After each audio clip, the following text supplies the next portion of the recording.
जय श्री राम दोस्तों, आपका स्वागत है ममता हिंदी कहानियां चैनल में। यहाँ पर आपको मिलेंगी दिल को छू जाने वाली प्रेरणादायक कहानियां। अगर आपको हमारी कहानियां पसंद आए तो वीडियो को लाइक करें, चैनल को सब्सक्राइब करें और अपने सुझाव कमेंट में जरूर दें। आपके सहयोग से आपका अपना चैनल ज्यादा से ज्यादा लोगों तक पहुंच पाए। धन्यवाद।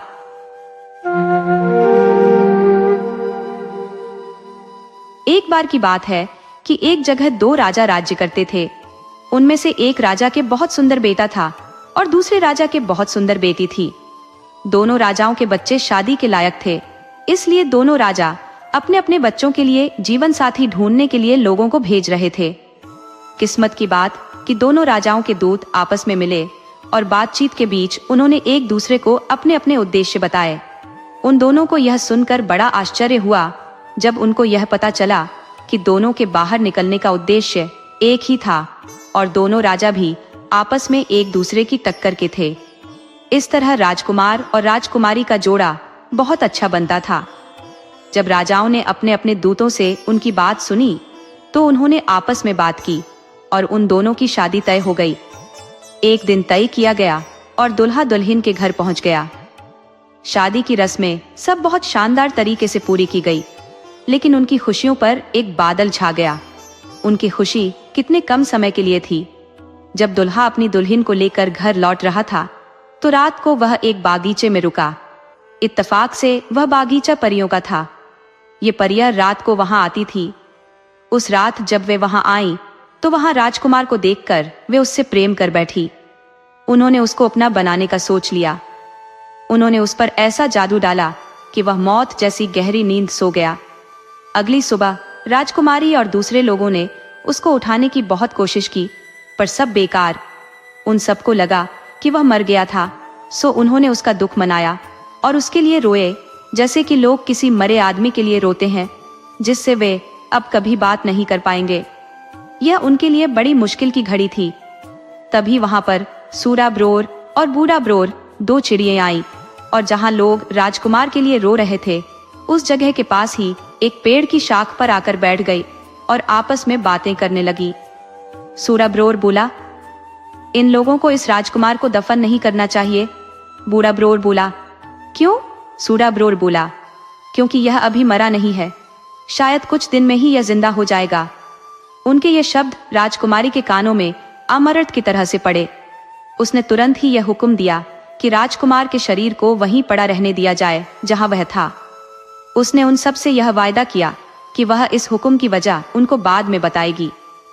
इस हुक्म के अनुसार राजकुमार के शरीर को उसी बागीचे में छोड़ दिया गया और बाकी सब लोग अपने अपने घरों को चले गए। दुखी दुल्हन और उसकी तरफ के लोग एक तरफ चले गए, दुल्हे की तरफ के लोग दूसरी तरफ चले गए। राजकुमारी के माता पिता को अपनी बदनसीब बेटी की बदकिस्मती की बात सुनकर बहुत दुख हुआ। राजकुमारी भी दिन रात रोती रहती। कोई चीज उसको कोई आराम नहीं दे पाती। हर पल वह राजकुमार के लौटने की बाट तकती रहती, पर वह तो आया नहीं। आखिर जब उससे अपना दुख और नहीं सहा जा सका तो उसने अपने पिता से महल छोड़कर इधर उधर घूमने की इजाजत मांगी, जहां भी उसकी इच्छा होती। हालांकि राजा उसको इस तरीके से कहीं जाने देना नहीं चाहता था, पर अपने मंत्रियों की सलाह पर उसने उसको जाने की इजाजत दे दी। मंत्रियों का विचार था कि अगर राजकुमारी इसी तरह से यहाँ कुछ दिन और रही तो कहीं वह पागल ना हो जाए। सो उनकी सलाह पाकर राजकुमारी बाहर घूमने चल दी। वह दुखी सी चारों तरफ घूमने लगी। हर आने जाने वाले वह पूछती रहती, क्या तुमने राजकुमार को कहीं देखा है? क्या तुमने राजकुमार को कहीं देखा है? इस तरह घूमते घूमते और राजकुमार के बारे में पूछते पूछते उसको कई दिन बीत गए, पर कोई भी उसको राजकुमार के बारे में कुछ न बता सका। आखिर उसको एक बूढ़ा मिला। उसने उससे भी यही पूछा, क्या तुमने राजकुमार को कहीं देखा है? बूढ़ा बोला, मैं एक बागीचे के पास से गुजर रहा था कि मैंने वहां जमीन पर एक बहुत सुंदर लड़के को सोते हुए देखा। मुझे यह देखकर बड़ा आश्चर्य हुआ कि उस नौजवान ने आराम करने के लिए ऐसी जगह क्यों चुनी, सो मैं वहां रुक गया। लो, कुछ पल बाद ही मैंने कुछ परियां वहां आती देखी। उन्होंने उसके सिर के नीचे एक जादू की छड़ी रखी तो वह तो उठकर बैठा हो गया और उनसे बातें करने लगा। कुछ देर बाद उन परियों ने वह जादू की छड़ी उसके पैरों के नीचे रखी तो वह फिर से लेट गया और सो गया। मैंने बस यही देखा, मेरी तो समझ में आया नहीं कि इस सब का मतलब क्या था। राजकुमारी बोली, आश्चर्य, क्या तुम मुझे उस बागीचे तक ले जा सकते हो जहां वह नौजवान सोया हुआ था? बूढ़ा बोला, हाँ हाँ क्यों नहीं। कहकर वह उसको उस बागीचे की तरफ ले गया जहां वह राजकुमार सोया हुआ था। जब वे वहां पहुंचे तो राजकुमार का शरीर वहां दिखने में बेजान जैसा पड़ा हुआ था। राजकुमारी ने देखा कि जादू की छड़ी अभी भी राजकुमार के पैरों के नीचे रखी हुई थी। उसने तुरंत ही वह छड़ी उसके पैरों के नीचे से निकाल ली और उसके सिर के नीचे रख दी। जैसा कि उस बूढ़े ने उसे बताया था, वह राजकुमार उठकर बैठा हो गया। उठते ही उसने राजकुमारी से पूछा, तुम कौन हो? राजकुमारी बोली, मैं तुम्हारी पत्नी हूँ। क्या तुम मुझे नहीं जानते? राजकुमार ने पूछा, तुम यहाँ आई कैसे? राजकुमारी बोली, इन बूढ़े बाबा की सहायता से। कहकर उसने उस बूढ़े की तरफ इशारा कर दिया जो डर के मारे कुछ दूरी पर खड़ा था। वह फिर बोली, आओ उठो और जल्दी से इस भयानक जगह से कहीं दूर चलो। राजकुमार बोला, अफसोस, मैं नहीं जा सकता। परियों को मेरे यहाँ न होने का बहुत जल्दी ही पता चल जाएगा। वे मेरे पीछे पीछे आकर मुझे ढूंढ लेंगी और मुझे मार देंगी। अगर तुम मुझे प्यार करती हो तो यह छड़ी तुम मेरे पैरों के नीचे रख दो और यहाँ से चली जाओ। नहीं, कभी नहीं, ऐसा नहीं हो सकता। राजकुमार बोला, तो फिर ऐसा करो कि तुम इस पेड़ के खोखले तने में छिप जाओ, क्योंकि तुम यहाँ सुरक्षित नहीं हो। परिया यहाँ कभी भी आ सकती है। राजकुमारी ने वैसा ही किया। जैसे ही वह पेड़ के खोखले तने में जाकर छिपी परिया वहां आई, उनमें से एक बोली, ऊह, यहाँ किसी आदमी की खुशबू आ रही है। दूसरी बोली, लगता है यहाँ कोई आदमी आया है। कहकर 2-3 परियां उस आदमी की खोज में इधर उधर गई जो उनकी जगह देख गया था, पर उनको कोई मिला नहीं। उसके बाद उन्होंने राजकुमार को जगाया और उससे पूछा कि क्या वह किसी आदमी को जानता था जो उसके आसपास घूम रहा हो। राजकुमार ने साफ मना कर दिया कि उसने किसी आदमी को वहां आसपास घूमते नहीं देखा। वे बोली, पर हमारा पक्का विश्वास है कि यहाँ कोई आदमी आया था, क्योंकि आदमी की खुशबू हवा में फैली हुई है। कोई बात नहीं, हम लोग कल यह जगह छोड़कर किसी दूसरी जगह चले जाएंगे। सो अगली सुबह परियों ने सारा बागीचा देखा, क्योंकि वह बागीचा बहुत बड़ा था, और अपने लिए कोई दूसरी जगह ढूंढ ली जहां उनको लगा कि वहां कोई आदमी नहीं आ पाएगा। जब वे वहां नहीं थी तो राजकुमार ने राजकुमारी से कहा, प्रिय, अब तुम क्या करोगी? वे मुझे किसी दूसरी जगह ले जाएंगी और मैं फिर तुम्हें कभी भी नहीं देख पाऊंगा।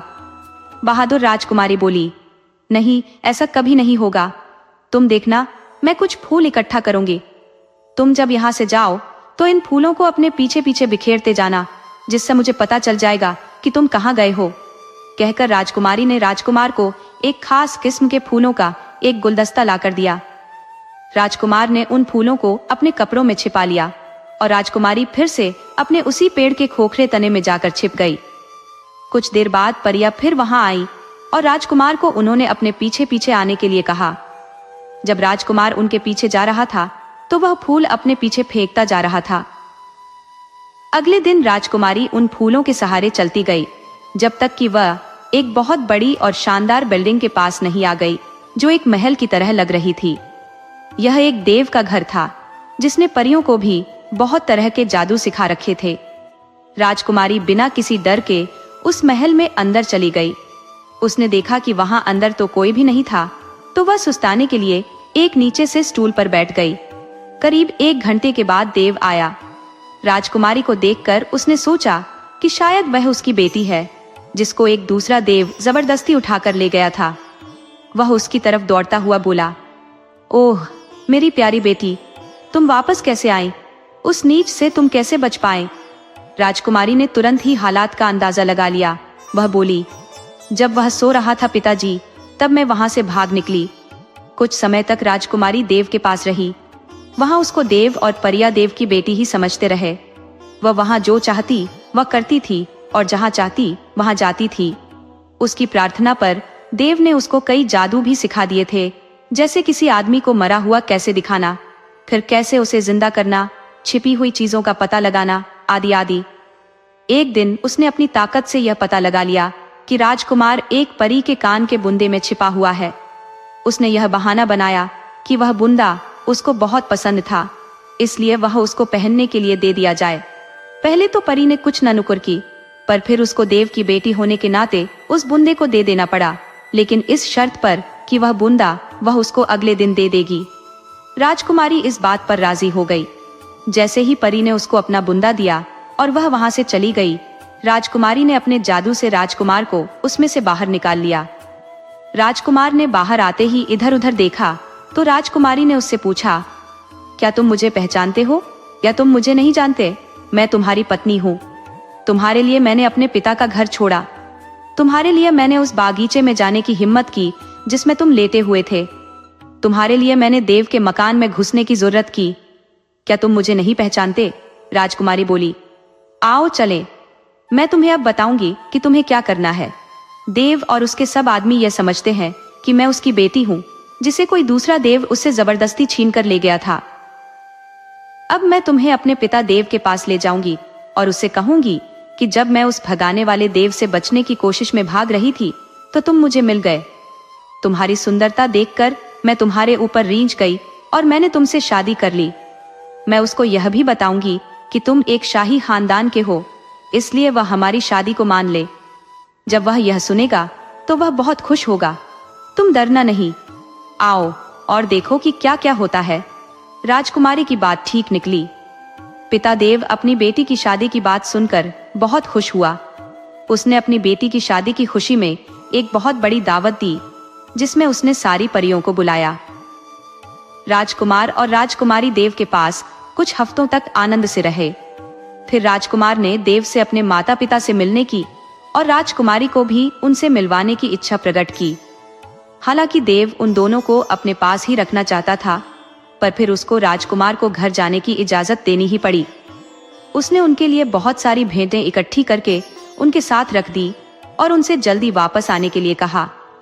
और बहुत सारी चीजों के अलावा उसने उनको एक पीठ भी दिया, जिस पर जो कोई बैठ जाता था वह उसको उसकी मनचाही जगह पहुंचा देता था। ये राजकुमार और राजकुमारी के लिए तो बहुत ही काम की चीज थी।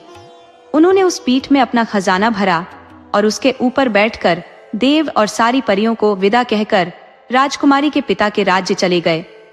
वे जल्दी ही वहां पहुंच गए, क्योंकि राजा की बेटी घर वापस लौट आई थी और उसका पति भी मरा नहीं था, जिंदा था और ठीक था और उसके साथ था।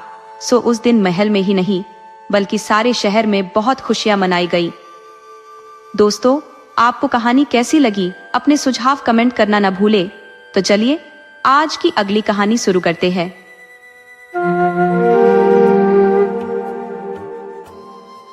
एक बार की बात है कि एक राजकुमार शिकार खेलने के लिए अपने पिता के वजीर के बेटे के साथ बाहर गया, तो इत्तेफाक से उसका तीर एक सौदागर की पत्नी को लग गया। उस सौदागर का घर पास में ही था और उसकी पत्नी उस समय ऊपर वाले कमरे में थी। राजकुमार ने वह तीर उस मकान की खिड़की की दीवार पर बैठी एक चिड़िया को मारा था, पर वह तीर जाकर सौदागर की पत्नी को लग गया। राजकुमार को पता ही नहीं था कि उस कमरे में कोई था, वरना वह तीर उस तरफ मारता ही नहीं। यह न जानते हुए कि वहां क्या हुआ था, राजकुमार और वजीर का बेटा दोनों वहां से चले आए। वजीर का बेटा राजकुमार को तसल्ली देता चला आ रहा था, क्योंकि उससे निशाना चूक गया था। इत्तेफाक से उसी समय सौदागर अपनी पत्नी से कुछ पूछने गया तो उसने उसको फर्श पर लेटे पाया। देखने में वह मरी जैसी लग रही थी और एक तीर उसके सिर से आधा गज की दूरी पर पड़ा हुआ था। उसको मरा जानकर वह खिड़की की तरफ दौड़ा और चिल्लाया, चोर चोर, उन्होंने मेरी पत्नी को मार दिया। उसका चिल्लाना सुनकर तुरंत ही पड़ोसी वहां इकट्ठा हो गए।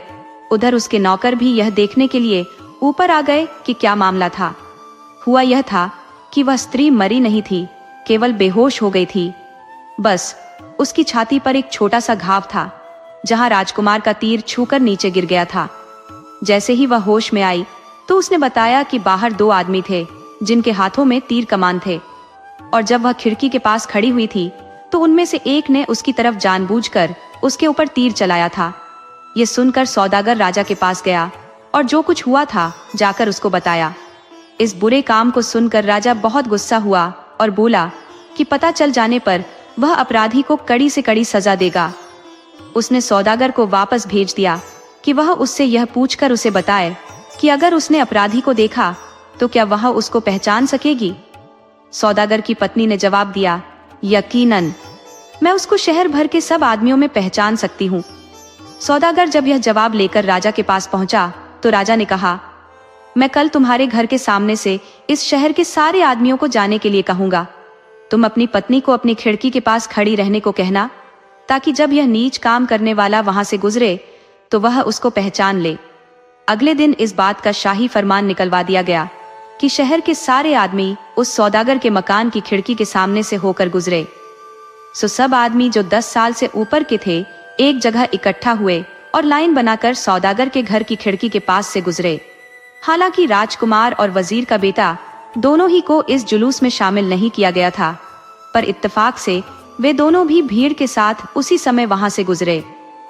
वे लोग वहां तमाशा देखने के लिए आए थे।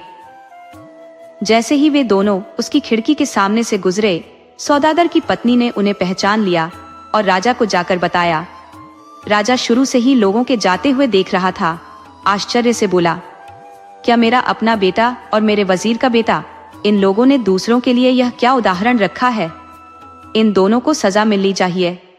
वजीर बोला, सरकार, ऐसा मत कीजिए। मैं आपसे प्रार्थना करता हूँ, इस मामले की पहले ठीक से जांच होनी चाहिए कि ऐसा कैसे हुआ, उसके बाद ही कुछ विचार कीजिएगा। फिर वह दोनों नौजवानों की तरफ देखता हुआ बोला, तुमने ऐसा बेरहम काम कैसे किया। जवाब राजकुमार ने दिया, मैंने अपना तीर एक चिड़िया को मारने के लिए चलाया था जो एक खुली हुई खिड़की की दीवार पर बैठी थी। मेरा निशाना चूक गया। मुझे ऐसा लगता है कि शायद उस खिड़की के पास इस सौदागर की पत्नी खड़ी होगी, तो वह तीर उसको जाकर लग गया।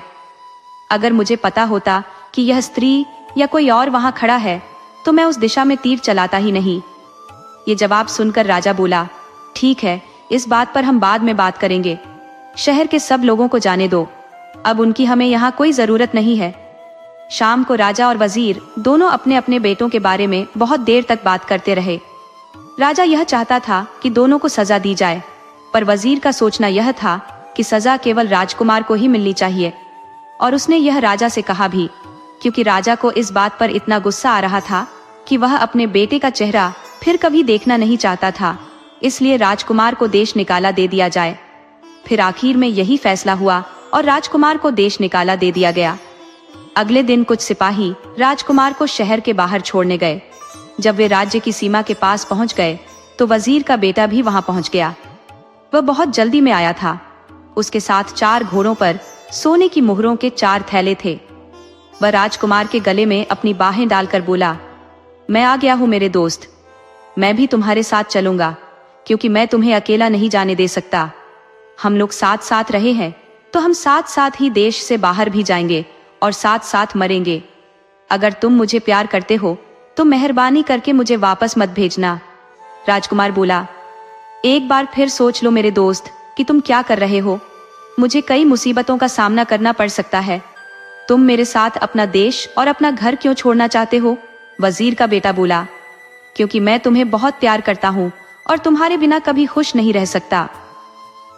सो दोनों दोस्त यानी राजकुमार और वजीर का बेटा हाथ में हाथ डाले देश की सीमा से बाहर निकलने के लिए जल्दी जल्दी चल दिए।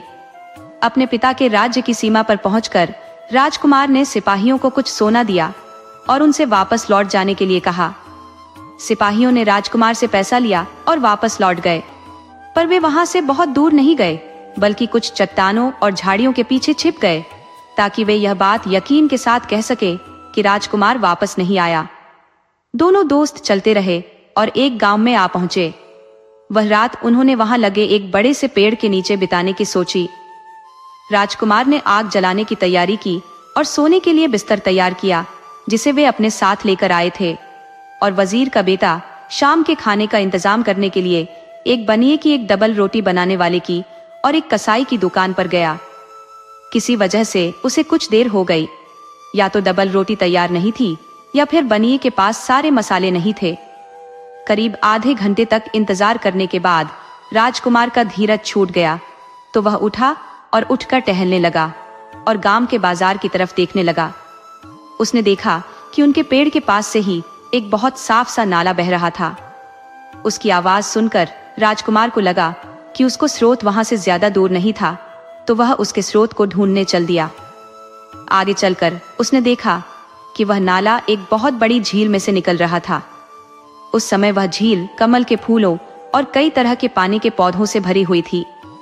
राजकुमार उस झील के किनारे बैठ गया और क्योंकि उसको प्यास लगी थी, सो पीने के लिए उसने अपने दोनों हाथों में झील का पानी लिया। खुशकिस्मती से उस पानी को पीने से पहले उसने उसे देखा तो उसको उस पानी में एक बहुत ही सुंदर परी की परछाई दिखाई दी। उसने उसको सचमुच में देखने के लिए चारों तरफ देखा तो उसने एक परी को झील के दूसरे किनारे पर बैठा देखा। उसको देखकर तो वह बेहोश होकर गिर पड़ा। उधर जब वजीर का बेटा बाजार से लौटा तो उसने देखा कि आग जली हुई थी, घोड़े सुरक्षित बंधे हुए थे, मोहरों के थैले भी एक ढेर में पड़े हुए थे, पर राजकुमार का कोई पता नहीं था। उसकी यह भी समझ में नहीं आया कि वह क्या करे, उसको कहाँ ढूंढे। उसने कुछ देर तो इंतजार किया, फिर उसने उसको पुकारना शुरू किया। उसका भी कोई जवाब न पाकर वह उठा और नाले के पास चला गया। वहां जाकर उसको राजकुमार के पैरों के निशान मिल गए। यह देखकर वह वहां से लौट आया और मोहरों के थैले और घोड़े लेकर फिर से उधर की तरफ चला। पैरों के निशान के सहारे वह राजकुमार के पास तक पहुंच गया। वहां जाकर उसे राजकुमार मरे जैसा पड़ा दिखाई दिया। उसके मुंह से निकला उफ उफ। उसने राजकुमार को उठाया, उसके चेहरे और सिर पर पानी छिड़का और बोला, उफ मेरे भाई, यह सब क्या हो गया? मेहरबानी करके मुझे इस हालत में छोड़कर मरना नहीं। बोलो बोलो राजकुमार, कुछ तो बोलो, मैं यह सब सहन नहीं कर सकता। ठंडा पानी चेहरे और सिर पर पानी पड़ने से राजकुमार को कुछ होश आया। उसने अपनी आंखें खोली और चारों तरफ देखा। वजीर के बेटे के मुंह से निकला, खुदा का लाख लाख शुक्र है कि तुम जिंदा हो। पर मेरे भाई, यह मामला क्या है? तुम्हें क्या हो गया था? राजकुमार बोला, तुम यहाँ से चले जाओ, मैं तुम्हें कुछ नहीं बताऊंगा, तुम बस यहाँ से चले जाओ। वजीर का बेटा बोला, अच्छा ऐसा करते हैं, ये जगह छोड़ देते हैं, यहाँ से कहीं और चलते हैं। देखो, मैं तुम्हारे लिए और घोड़ों के लिए कुछ खाना लेकर आया हूँ, चलो खाना खा लो, फिर यहाँ से चलते हैं। राजकुमार बोला, नहीं मैं नहीं जाऊंगा, तुम अकेले ही चले जाओ। वजीर का बेटा बोला, नहीं कभी नहीं, मैं तुमको साथ लिए बिना कहीं नहीं जाऊंगा। तुम्हें क्या हो गया है कि तुम मुझसे इस तरह की बात कर रहे हो? कुछ समय पहले तक तो हम भाई जैसे थे और अब तुम मेरी शक्ल भी देखना नहीं चाहते। राजकुमार बोला, मैंने एक परी देखी है, पर मैंने उसको बस एक पल के लिए ही देखा था। जैसे ही उसने देखा कि मैं उसको देख रहा हूँ, उसने अपना चेहरा कमल की पंखुड़ियों में छिपा लिया। ओह कितनी सुंदर थी वह। जब मैं उसकी तरफ देख रहा था तो उसने अपने कपड़ों के अंदर से हाथी दांत का एक बक्सा निकाला और मेरी तरफ बढ़ा दिया। बस उसी समय मैं बेहोश हो गया। अगर तुम मेरी शादी उस परी से करा दो तो मैं तुम्हारे साथ कहीं भी चलने के लिए तैयार हूँ। वजीर का बेटा बोला, मेरे दोस्त, तुमने सचमुच में एक परी को देखा है। वह तो परियों की भी परी है, वह कोई और नहीं बल्कि शहराज की गुलजार है। मुझे यह बात उसने तुमको जो इशारे किए उनसे पता चली। उसके कमल की पंखुड़ियों से अपने चेहरे को ढकने से उसका नाम पता चला और तुमको हाथी दांत का बक्सा दिखाने से उसके घर का पता चला। थोड़ा धीरज रखो और बाकी की बात तुम मेरे ऊपर छोड़ दो, मैं तुम्हारी शादी उससे करा दूंगा। राजकुमार ने जब अपने दोस्त के ऐसे शब्द सुने तो उसको बहुत तसल्ली हुई। वह उठा और उसने खाना खाया और फिर अपने दोस्त के साथ चला गया। रास्ते में उनको दो आदमी मिले। ये दोनों डाकू थे और डाकुओं के एक गिरोह के थे। ये गिरोह 11 डाकुओं का था। इनकी एक बड़ी बहन थी जो घर पर रहती थी और इन सबका खाना बनाती थी। बाकी के 10 दो के समूह में देश में इधर उधर चारों तरफ जाया करते थे और उन यात्रियों को लूटा करते थे जो या तो उनसे लड़ नहीं पाते थे या फिर उन यात्रियों को आराम करने के लिए अपने घर बुलाते थे जो उन दोनों से बहुत ज्यादा ताकतवर होते थे और वे उनसे लड़ नहीं पाते थे। वहां वे सब मिलकर उनसे लड़ लेते थे और उनको लूट लेते थे। ये डाकू एक बड़े से मकान में रहते थे जिसमें बहुत सारे मजबूत कमरे बने हुए थे। उसके नीचे एक बहुत बड़ा गड्ढा था जहां वे उन लूटे हुए लोगों को मारकर उनकी लाशें फेंक देते थे जो भी उनके कब्जे में आ जाते थे। सो जब उन दो डाकुओं ने राजकुमार और वजीर के बेटे को देखा तो वे इनके पास आए और इनसे बड़ी नम्रता से अपने घर आने और रात बिताने की प्रार्थना की। उन्होंने कहा कि यहाँ से दूर दूर तक कोई और गांव नहीं है जहां आप रात बिता सकें, और अब रात भी काफी हो चुकी है। राजकुमार ने वजीर के बेटे से पूछा, भाई क्या हम इन दोनों भले आदमियों का कहा मान लें? वजीर के बेटे ने राजकुमार की तरफ टेढ़ी आंखों से देखा, जिससे पता चलता था कि वह उनके साथ ठहरना नहीं चाहता था। पर राजकुमार क्योंकि थका हुआ था और उसने यह भी सोचा कि शायद वजीर के बेटे को कुछ ऐसे ही गलत फहमी हुई होगी, उसने उन लोगों को हाँ कह दी और बोला, यह आप लोगों की बड़ी मेहरबानी है कि आपने हमको अपने घर बुलाया। सो वे चारों उन डाकुओं के घर चल दिए। उन डाकुओं ने उन दोनों यात्रियों को एक कमरे में बिठा दिया और बाहर से ताला लगा दिया।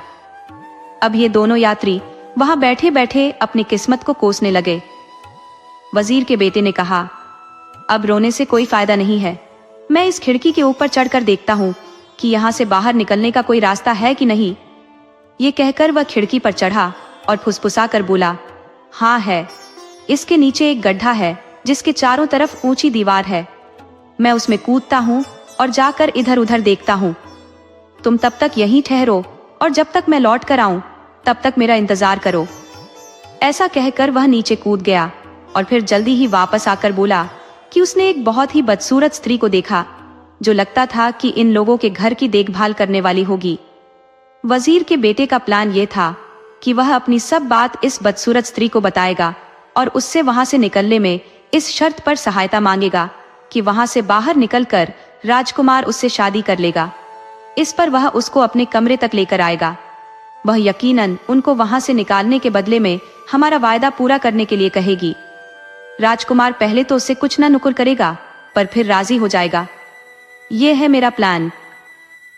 राजकुमार ने उसकी यह बात मान ली, सो वजीर का बेटा उस स्त्री के पास चल दिया।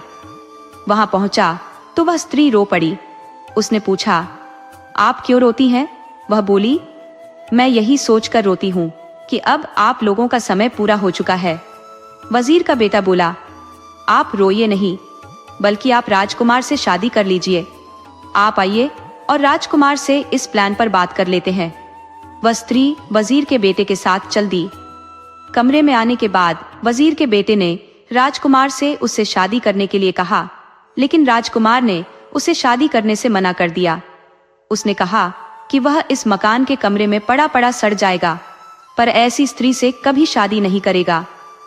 इस पर वजीर का बेटा उसके पैरों पर गिर पड़ा और उससे तब तक प्रार्थना करता रहा जब तक वह उससे शादी करने के लिए राजी नहीं हो गया। राजकुमार की हाँ सुनकर वह स्त्री बहुत खुश हुई और उनको एक चोर दरवाजे से होकर बाहर निकाल कर ले गई। वजीर के बेटे ने पूछा, पर हमारे घोड़े और सामान कहाँ है? स्त्री बोली, तुम उनको यहाँ नहीं ला सकते। उनको यहाँ लाने का मतलब है किसी और रास्ते से जाना, और किसी और रास्ते से जाने का मतलब है कब्र में पैर देना। वजीर का बेटा बोला, पर उनका हमारे साथ होना जरूरी है। स्त्री फिर बोली, ठीक है, फिर वे भी इसी रास्ते से जाएंगे। मेरे पास एक जादू है जिससे मैं किसी को भी पतला या मोटा बना सकती हूँ। सो वजीर का बेटा चुपचाप अपने घोड़ों को ले आया और उस जादू को उनके ऊपर पड़कर उनको इतना पतला बना लिया कि वे उस तंग रास्ते से गुजर सके जैसे कोई कपड़ा निकल जाता है। वहां से बाहर निकलकर वह उनको फिर से पहले वाले रूप में ले आया। बाहर निकलते ही वह अपने घोड़े पर चढ़ गया और दूसरे घोड़े की लगाम पकड़ ली। ऐसा ही उसने राजकुमार से भी करने के लिए कहा। राजकुमार भी मौका देखकर तुरंत ही अपने घोड़े पर चढ़ गया और दूसरे घोड़े की लगाम पकड़ ली। जैसे ही वे दोनों अपने अपने घोड़ों पर चढ़े, वे वहां से भाग निकले। उनको भागते देखकर वह स्त्री चिल्लाई, अरे रुको तो, मुझे भी साथ ले लो, मुझे यहाँ अकेला मत छोड़ो। मेरे भाइयों को मेरे इस काम का पता चल जाएगा और वे मुझे मार डालेंगे। वजीर का बेटा वहीं से चिल्लाया, तो तुम भी हमारे साथ भागो ना, देखो हम कोई खास तेज नहीं भाग रहे हैं। वह स्त्री उनके पीछे जितना तेज वह भाग सकती भागी, फिर भी वह उनसे काफी दूर थी। वजीर के बेटे ने जब यह देखा कि वे अब खतरे से बाहर हैं, तो वह अपने घोड़े से उतरा और उस स्त्री को पकड़कर एक पेड़ से बांधकर उसकी खूब पिटाई की।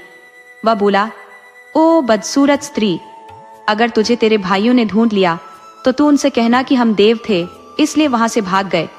चलते चलते वे फिर एक गांव में पहुंचे और रात को वहीं रुक गए।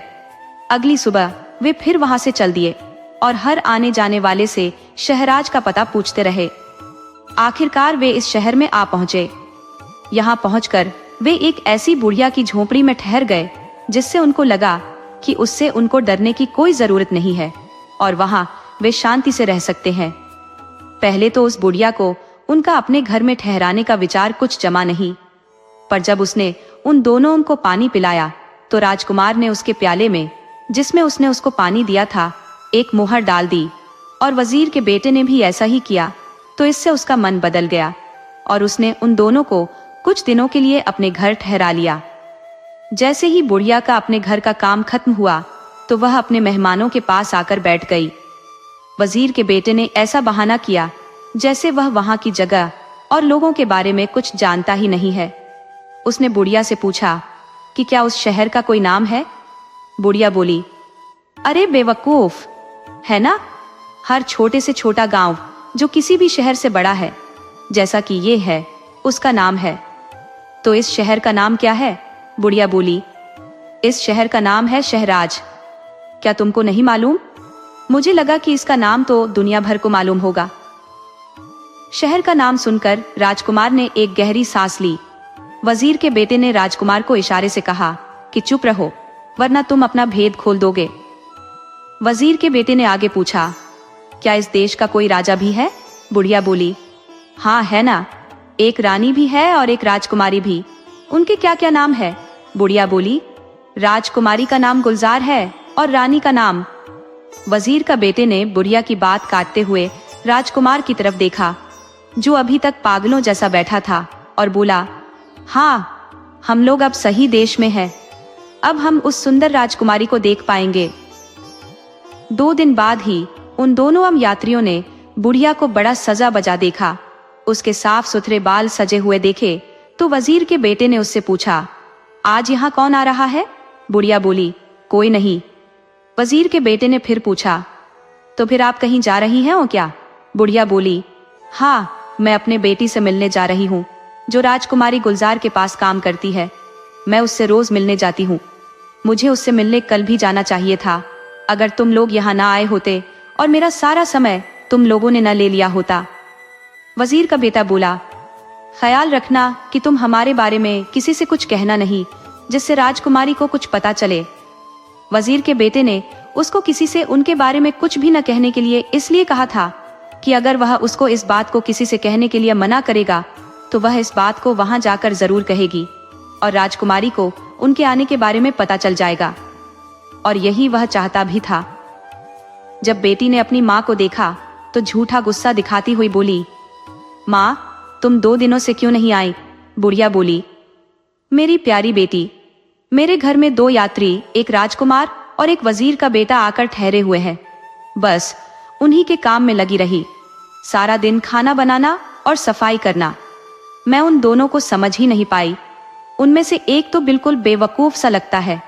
उसने मुझसे इस देश का नाम पूछा, इस देश के राजा का नाम पूछा। ये लोग कहाँ से आ सकते हैं जो इनको यह सब भी नहीं पता? पर ये लोग हैं बड़े और अमीर।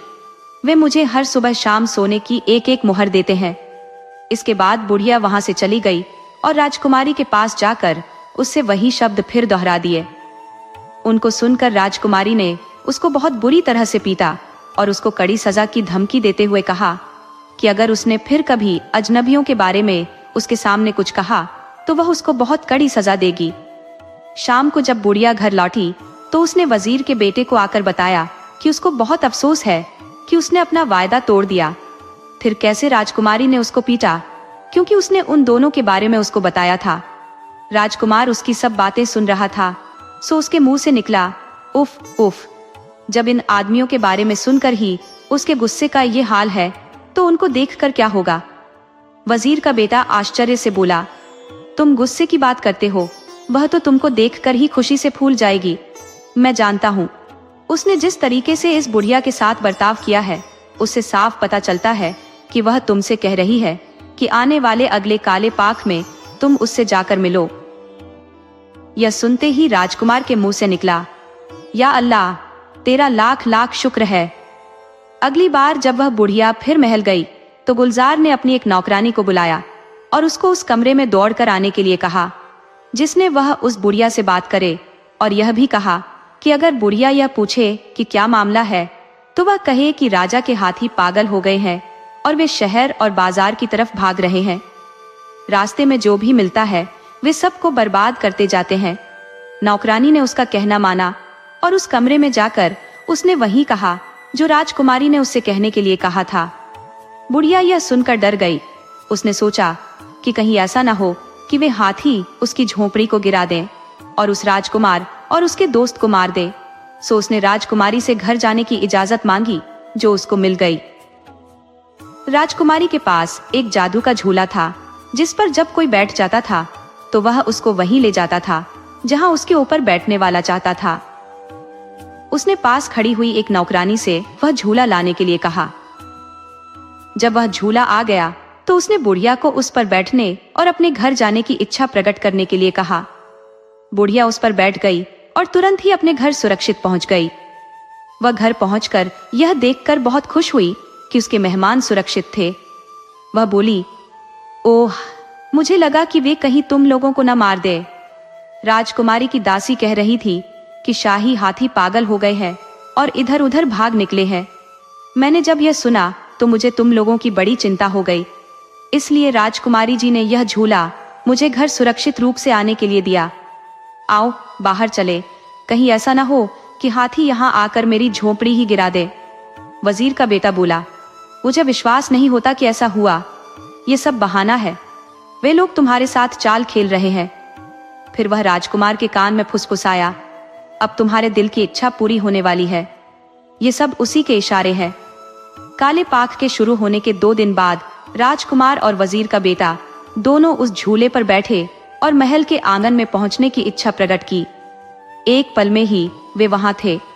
महल के एक दरवाजे के पास राजकुमारी खड़ी हुई थी। उसकी भी राजकुमार को देखने की उतनी ही इच्छा थी जितनी कि राजकुमार की इसको देखने की। कितना खुशी का मौका था वह। गुलजार बोली, ओह, आखिर मैंने अपने प्रेमी और पति को पा ही लिया।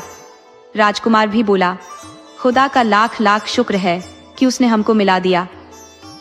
दोनों ने फिर से मिलने का प्लान बनाया, एक दूसरे को चूमा और फिर अलग हो गए। राजकुमार अपनी झोपड़ी की तरफ चला गया और राजकुमारी अपने महल में चली गई। दोनों इस मुलाकात के बाद इतने खुश थे जितने कि पहले कभी नहीं थे।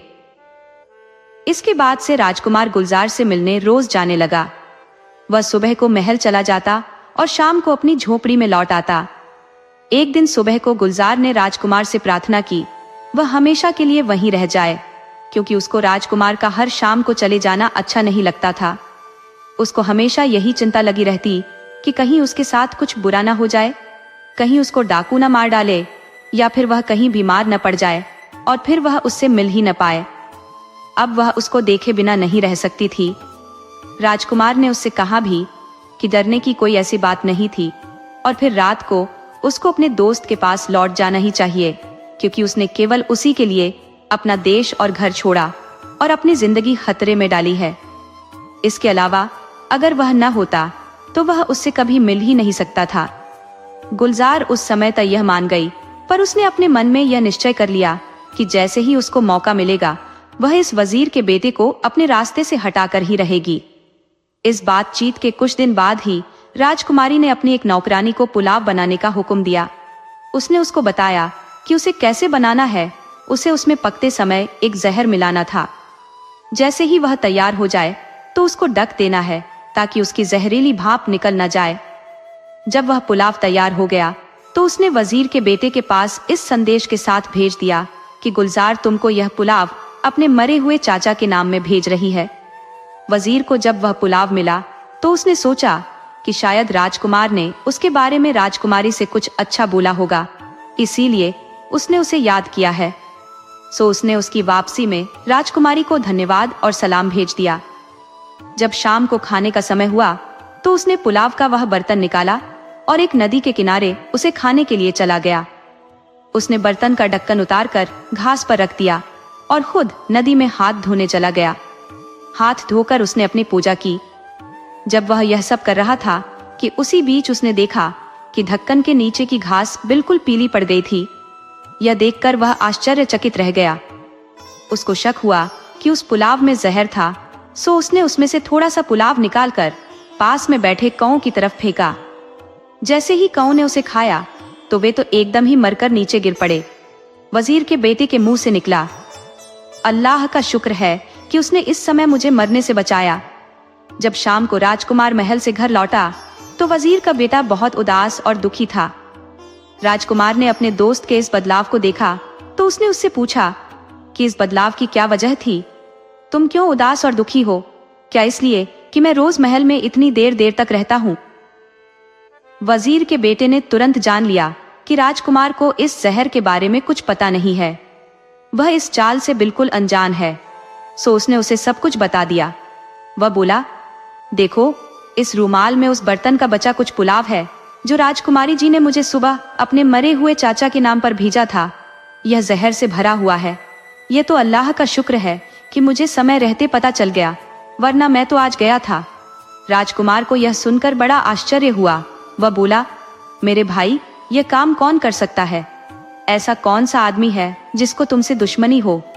वजीर का बेटा बोला, राजकुमारी गुलजार, सुनो, जब तुम अगली बार उससे मिलने जाओ तो मैं तुमसे विनती करता हूँ कि तुम थोड़ी सी बर्फ ले जाना और उससे मिलने से ठीक पहले उसमें से थोड़ी सी बर्फ अपनी दोनों आंखों में डाल लेना। इससे तुम्हारी आंखों में आंसू आ जाएंगे। उनको देखकर गुलजार तुमसे पूछेगी कि तुम क्यों रो रहे हो। तुम उससे कहना कि अचानक आज सुबह तुम्हारा दोस्त मर गया है, तुम इसलिए रो रहे हो। और देखो, ये शराब और यह फावड़ा भी तुम अपने साथ लेते जाओ। जब तुम अपने दोस्त की मौत की वजह से बेहोश से होने लगो तो तुम उसे यह शराब पीने के लिए कहना, यह शराब थोड़ी तेज है, इसको पीते ही वह बेहोश होने लगेगी और गहरी नींद सो जाएगी। तब तुम यह फावड़ा गर्म करना और उसकी पीठ पर इससे निशान बना देना। ये करके तुम उसका मोती का हार और यह फावड़ा दोनों अपने साथ लेकर वापस आ जाना। इस सब को करने में डरना नहीं, क्योंकि जब तुम यह सब काम पूरा कर लोगे तो यह तुम्हारे लिए अच्छी किस्मत और खुशी लेकर आएगा। मैं देखूंगा कि राजकुमारी के पिता और उनका सारा दरबार उससे तुम्हारी शादी के लिए हाँ कर देंगे। राजकुमार ने कहा कि ठीक है, वह वैसा ही करेगा जैसा उसने उससे करने के लिए कहा है, और उसने वैसा ही किया भी। अगली रात जब राजकुमार राजकुमारी गुलजार से मिलकर उसके महल से लौटा तो राजकुमार और वजीर के बेटे ने घोड़े और मोहरों के थैले लिए और एक कब्रिस्तान की तरफ चल दिए जो वहां से करीब 1 मील की दूरी पर था। उन लोगों ने यह प्लान बनाया कि वजीर का बेटा एक फकीर बनेगा और राजकुमार उस फकीर का चेला और नौकर बनेगा। अगली सुबह जब गुलजार होश में आई तो उसको अपनी पीठ में जलन भरा दर्द महसूस हुआ और उसका मोतियों का हार गायब था। उसने तुरंत ही अपने हार की चोरी की खबर तो राजा को दी, पर अपनी पीठ के बारे में उसे कुछ भी नहीं बताया। राजा ने जब इस चोरी के बारे में सुना तो उसे बहुत गुस्सा आया और उसने अपने राज्य में इस चोरी की घोषणा करवा दी। घोषणा सुनकर वजीर का बेटा बोला, यह सब ठीक हो रहा है मेरे भाई, तुम डरो नहीं, तुम यह हार लो और बाजार जाकर इसको बेचने की कोशिश करो। राजकुमार उस हार को लेकर बाजार में एक सुनार की दुकान पर गया और उससे उसे खरीदने के लिए कहा।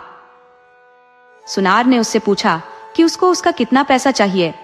राजकुमार बोला, मुझे इसका 50,000 रुपया चाहिए। सुनार बोला, ठीक है, तुम यहीं बैठो और मेरा इंतजार करो जब तक मैं इसका पैसा लेकर आता हूँ। राजकुमार वहां सुनार का बहुत देर तक इंतजार करता रहा। तब कहीं जाकर सुनार वापस आया, पर साथ में वह कोतवाल और कुछ पुलिस वालों को भी लाया था। कोतवाल ने आते ही राजकुमार को राजकुमारी का हार चुराने के जुर्म में अपनी हिरासत में ले लिया। कोतवाल ने उससे पूछा कि उसको यह हार कहाँ से मिला। राजकुमार ने उसे बताया कि यह हार मुझे एक फकीर ने दिया है जिसके पास मैं काम करता हूँ। उसने मुझे यह हार बाजार में बेचने के लिए दिया है। अगर आप मुझे इजाजत दें तो मैं आपको उस फकीर के पास ले चलता हूँ। कोतवाल राजी हो गया। राजकुमार तब कोतवाल और पुलिस को फकीर के पास ले गया जहां उसने फकीर को छोड़ा था। वहां पहुंचकर उन्होंने देखा कि फकीर अपनी आंखें बंद किए बैठा है और अपनी प्रार्थना कर रहा है। जब फकीर की प्रार्थना खत्म हो गई तो कोतवाल ने उससे पूछा कि उसके पास राजकुमारी का हार कैसे आया। फकीर बोला, तुम राजा को यहाँ लेकर आओ तब मैं तुम्हें यह सब उन्हीं के सामने बताऊंगा। राजा को वहां लाया गया। राजा उस फकीर को देखकर उसके सामने अपना गुस्सा न दिखा सका कि कहीं ऐसा न हो कि अल्लाह का गुस्सा उसके ऊपर पड़ जाए। बड़ी नम्रता से उसने अपने हाथ जोड़कर उससे पूछा, आपको मेरी बेटी का यह हार कैसे मिला? फकीर बोला, कल रात हम यहाँ पर इस कब्र के पास बैठे हुए थे और अल्लाह की प्रार्थना कर रहे थे कि एक लड़की जो राजकुमारी जैसी पोशाक पहने थी यहाँ आई और एक कब्र में से एक लाश निकालकर खाने लगी जिसको कुछ दिन पहले ही दफनाया गया था। ये देखकर मुझे गुस्सा आ गया और मैंने उसकी पीठ पर उस फावड़े से चोट की जो उस समय यहाँ आग में पड़ा था। चोट खाकर वह यहाँ से भागी तो जल्दी में उसका हार नीचे गिर पड़ा। आपको मेरी इस बात पर आश्चर्य तो जरूर हो रहा होगा, पर यह साबित करना कोई मुश्किल काम नहीं है। आप अपनी बेटी को बुलाइए और देखिए कि उसकी पीठ पर फावड़े के जले का निशान है या नहीं। आप जाकर देखिए और अगर जैसा मैं कहता हूँ वह सच है तो उसे यहाँ लाइए, मैं उसको सजा दूंगा। यह सुनकर राजा को फकीर की बातों पर विश्वास तो नहीं हुआ, पर उसके पास और कोई चारा नहीं था, सो वह तुरंत ही महल लौट गया और अपनी बेटी की पीठ देखने के लिए कहा। दासी ने आकर राजा को बताया कि फकीर की बात सच थी, उसकी पीठ पर फावड़े के जले का निशान था। यह सुनकर राजा के गुस्से का पारावार न रहा। उसने कहा कि राजकुमारी को तुरंत ही मार दिया जाए। दासी बोली, नहीं नहीं हुजूर, हम इसे क्यों मारे? हमको इसे उसी फकीर के पास भेज देना चाहिए जिसको इसका हार मिला है, ताकि वही इसको अपनी मनचाही सजा दे सके। राजा राजी हो गया और राजकुमारी को फकीर के पास भेज दिया गया। राजकुमारी को देखकर फकीर बोला, इसको एक पिंजरे में बंद कर दो और पिंजरा उसी कब्र के पास रख दो जिसमें से इसने लाश निकाली थी। ऐसा ही किया गया। पिंजरे को एक कब्र के पास रखकर सब लोग वहां से चले गए और राजकुमारी उस कब्रिस्तान में फकीर और उसके चेले के साथ अकेली रह गई। जब थोड़ा अंधेरा हो गया तो फकीर और उसके चेले ने अपने अपने रूप बदल लिए और अपने अपने घोड़े और सामान लेकर उस पिंजरे के सामने आ खड़े हुए। उन्होंने राजकुमारी को पिंजरे में से बाहर निकाला, उसकी पीठ के घाव पर मरहम लगाया और उसको राजकुमार के पीछे घोड़े पर बिठाकर वहां से भाग लिए। वे रात भर अपने घोड़ों पर चलते रहे। सुबह होने पर ही वे आराम करने के लिए रुके। वहां उन्होंने अपने आगे के प्लान पर विचार किया। वजीर के बेटे ने राजकुमारी को थोड़ा सा वह जहरीला पुलाव दिखाया जो उसने उसके लिए भेजा था और उससे पूछा कि क्या अब भी वह अपने किए पर पछता नहीं रही है। यह देखकर राजकुमारी रो पड़ी। उसने स्वीकार किया कि वजीर का बेटा तो उसका सबसे बड़ा सहायक और दोस्त था। उसको जहर भरा पुलाव भेजना उसकी सबसे बड़ी गलती थी। उसके बाद वजीर के बेटे ने अपने पिता के नाम एक चिट्ठी में वह सब लिखकर भेजा जो उनके देश छोड़ने के बाद उनके साथ घटा था। जब वजीर ने यह चिट्ठी पढ़ी तो उसने जाकर राजा को बताया। उसने उन दोनों को वापस न आने के लिए लिखा और लिखा कि वे गुलजार के पिता को एक चिट्ठी लिखे जिसमें यह सब लिखे। इस हुक्म के अनुसार वजीर के बेटे ने राजकुमार को गुलजार के पिता को एक चिट्ठी लिखवाई। वह चिट्ठी पढ़कर गुलजार के पिता को अपने वजीरों और दूसरे ऑफिसरों पर बहुत गुस्सा आया कि उनको इतने इज्जतदार लोगों के अपने राज्य में होने का कुछ भी पता नहीं था, क्योंकि वह राजकुमार और वजीर के बेटे को अपना धन्यवाद देना चाहता था। उसने अपने कुछ वजीरों की सजा का हुक्म सुना दिया कि फलां फलां तारीख को उनको सजा दी जाएगी। उसने वजीर के बेटे को लिखा कि वह उसके महल आए और उसके महल में आकर ठहरे, और अगर राजकुमार राजी होंगे तो मैं राजकुमारी की शादी उनसे जितनी जल्दी हो सकेगा उतनी जल्दी कर दूंगा। यही तो वे चाहते थे। राजा की यह चिट्ठी पढ़कर वे बहुत खुश हुए और उन्होंने राजा का बुलावा स्वीकार कर लिया। जब वे वहां पहुंचे तो राजा ने उनका दिल से स्वागत किया। जल्दी ही राजकुमार की शादी गुलजार से हो गई। राजा ने राजकुमार को भेंट में बहुत सारे घोड़े, हाथी, जवाहरात, कीमती कपड़े देकर उनके देश के लिए विदा किया, क्योंकि उसको यकीन था कि अब राजा उनका अपने राज्य में स्वीकार कर लेगा। उनके जाने से पहले की रात जिन वजीरों को राजा ने सजा देने का निश्चय किया था, उन्होंने वजीर के बेटे से राजा से माफी की प्रार्थना की और कहा कि अगर वह उनको राजा से माफी दिलवा देंगे तो वे हर एक उसको अपनी बेटी देंगे। वजीर का बेटा मान गया और उनको माफी दिलवाने में सफल हो गया। वायदे के अनुसार उन वजीरों ने अपनी अपनी बेटियों की शादी वजीर के बेटे से कर दी। अगले दिन राजकुमार अपनी पत्नी गुलजार के साथ और वजीर का बेटा अपनी कई सुंदर पत्नियों के साथ, कई सिपाही, बहुत सारे ऊंट, हाथी और घोड़े और बहुत बड़े खजाने के साथ अपने देश चले। रास्ते में वे डाकुओं के घर के पास से गुजरे तो सिपाहियों की सहायता से उन्होंने उनका मकान तोड़कर गिरा दिया और वहां से उनका बरसों का जोड़ा हुआ खजाना लेकर फिर आगे अपने देश की तरफ चले। आखिर वे अपने देश आ पहुंचे। राजा ने जब अपने बेटे की सुंदर पत्नी और इतने सारे खजाने को देखा तो उसने तुरंत ही उसको अपने राज्य में स्वीकार कर लिया। बस फिर तो राजकुमार की जिंदगी में खुशी ही खुशी थी। राजकुमार सबका प्यारा हो गया। समय आने पर वह राजगद्दी पर बैठा और बहुत सालों तक उसने खुशी और शांति से राज किया। दोस्तों, आपको कहानी कैसी लगी? अपने सुझाव कमेंट करना न भूले। तो चलिए आज की अगली कहानी शुरू करते हैं।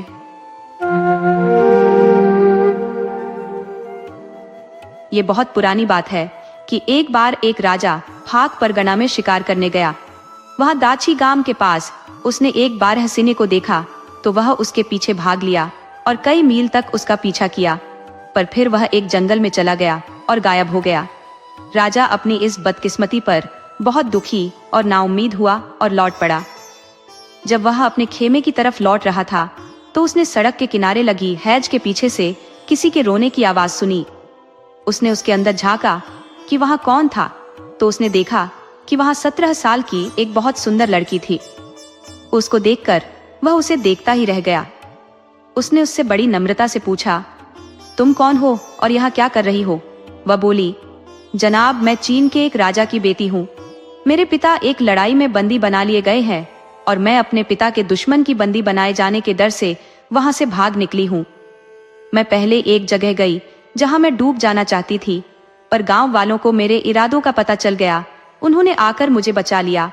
उसके बाद मैं यहाँ चली आई। आपने मेरी कहानी तो सुन ली, अब आप अपनी बताएं। राजा बोला, ओ सुंदरी, मैं इस देश का राजा हूँ और शिकार करने निकला हूँ। ये मेरी खुशकिस्मती है कि मैंने तुम्हें देख लिया, वरन तुम यहाँ पता नहीं कब तक अकेली पड़ी रहती। ये सुनकर वह लड़की रो पड़ी। राजा ने फिर पूछा, सुंदरी, तुम क्यों रोती हो? लड़की बोली, मैं अपने माता पिता और देश के लिए रोती हूँ। मैं अपने लिए भी रोती हूँ। मैं यहाँ क्या करूँगी? मेरा यहाँ कोई घर नहीं है, मेरा यहाँ कोई दोस्त नहीं है। बिना घर और दोस्त के मैं कैसे रहूंगी? राजा बोला, तुम रो नहीं, आगे से मैं तुम्हारी देखभाल करूंगा। आओ मेरे साथ, मेरे महल चलो, अब से तुम वहीं रहना। लड़की बोली, हाँ, मैं आपके साथ खुशी खुशी चलूंगी। आप मुझे अगर अपनी पत्नी बनाएंगे तो मैं आपसे शादी भी कर लूंगी। मैं आपको किसी भी चीज के लिए मना नहीं कर सकती। राजा बोला, तो चलो प्रिय, तब तुम मेरे साथ चलो।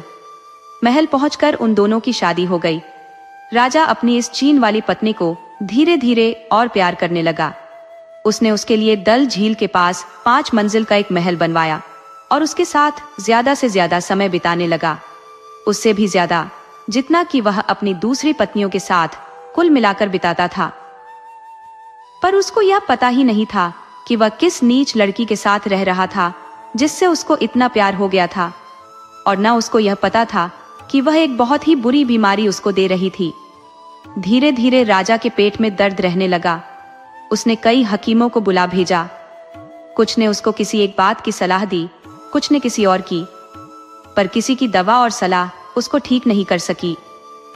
एक दिन एक जोगी अपने गुरु के लिए दूध गंगा से उसका पानी लाने और हरि पर्वत से मिट्टी लाने के लिए इस देश के ऊपर से उड़ा तो उसने यह शानदार महल देखा जो राजा ने अपनी चीन वाली पत्नी के लिए बनवाया था।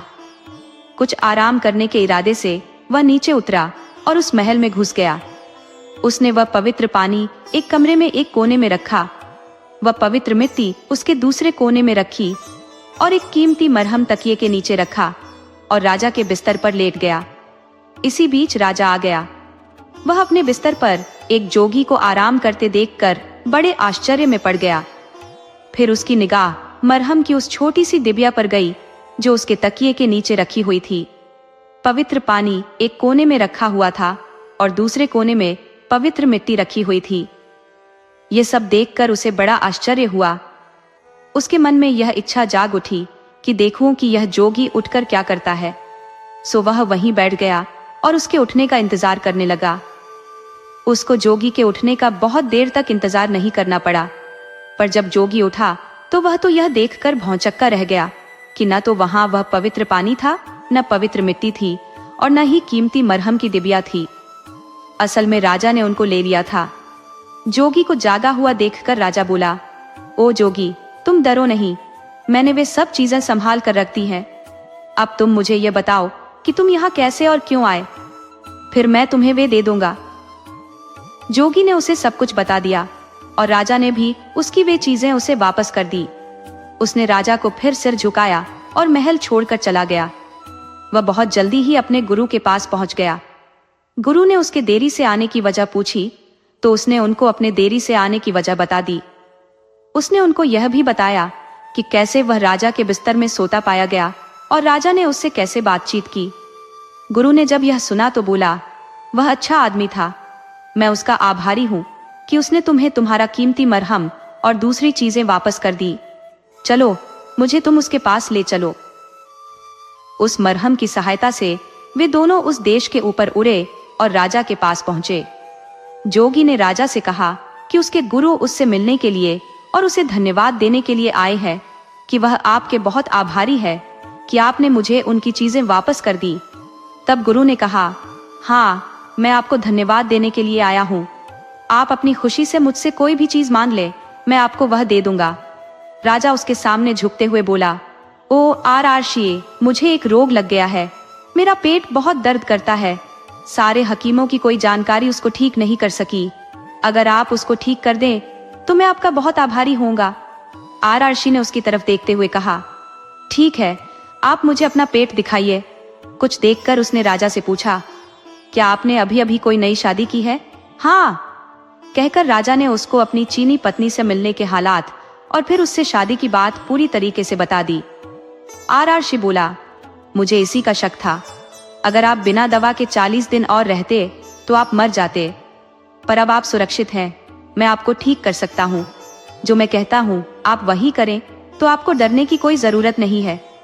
आप आज की शाम अपने रसोइये को अपनी पत्नी के खाने ज्यादा नमक डालने के लिए कहिए, और फिर उस कमरे में जहां वह सोती है वहां यह पक्का कर लीजिए कि पीने के लिए पानी ना हो।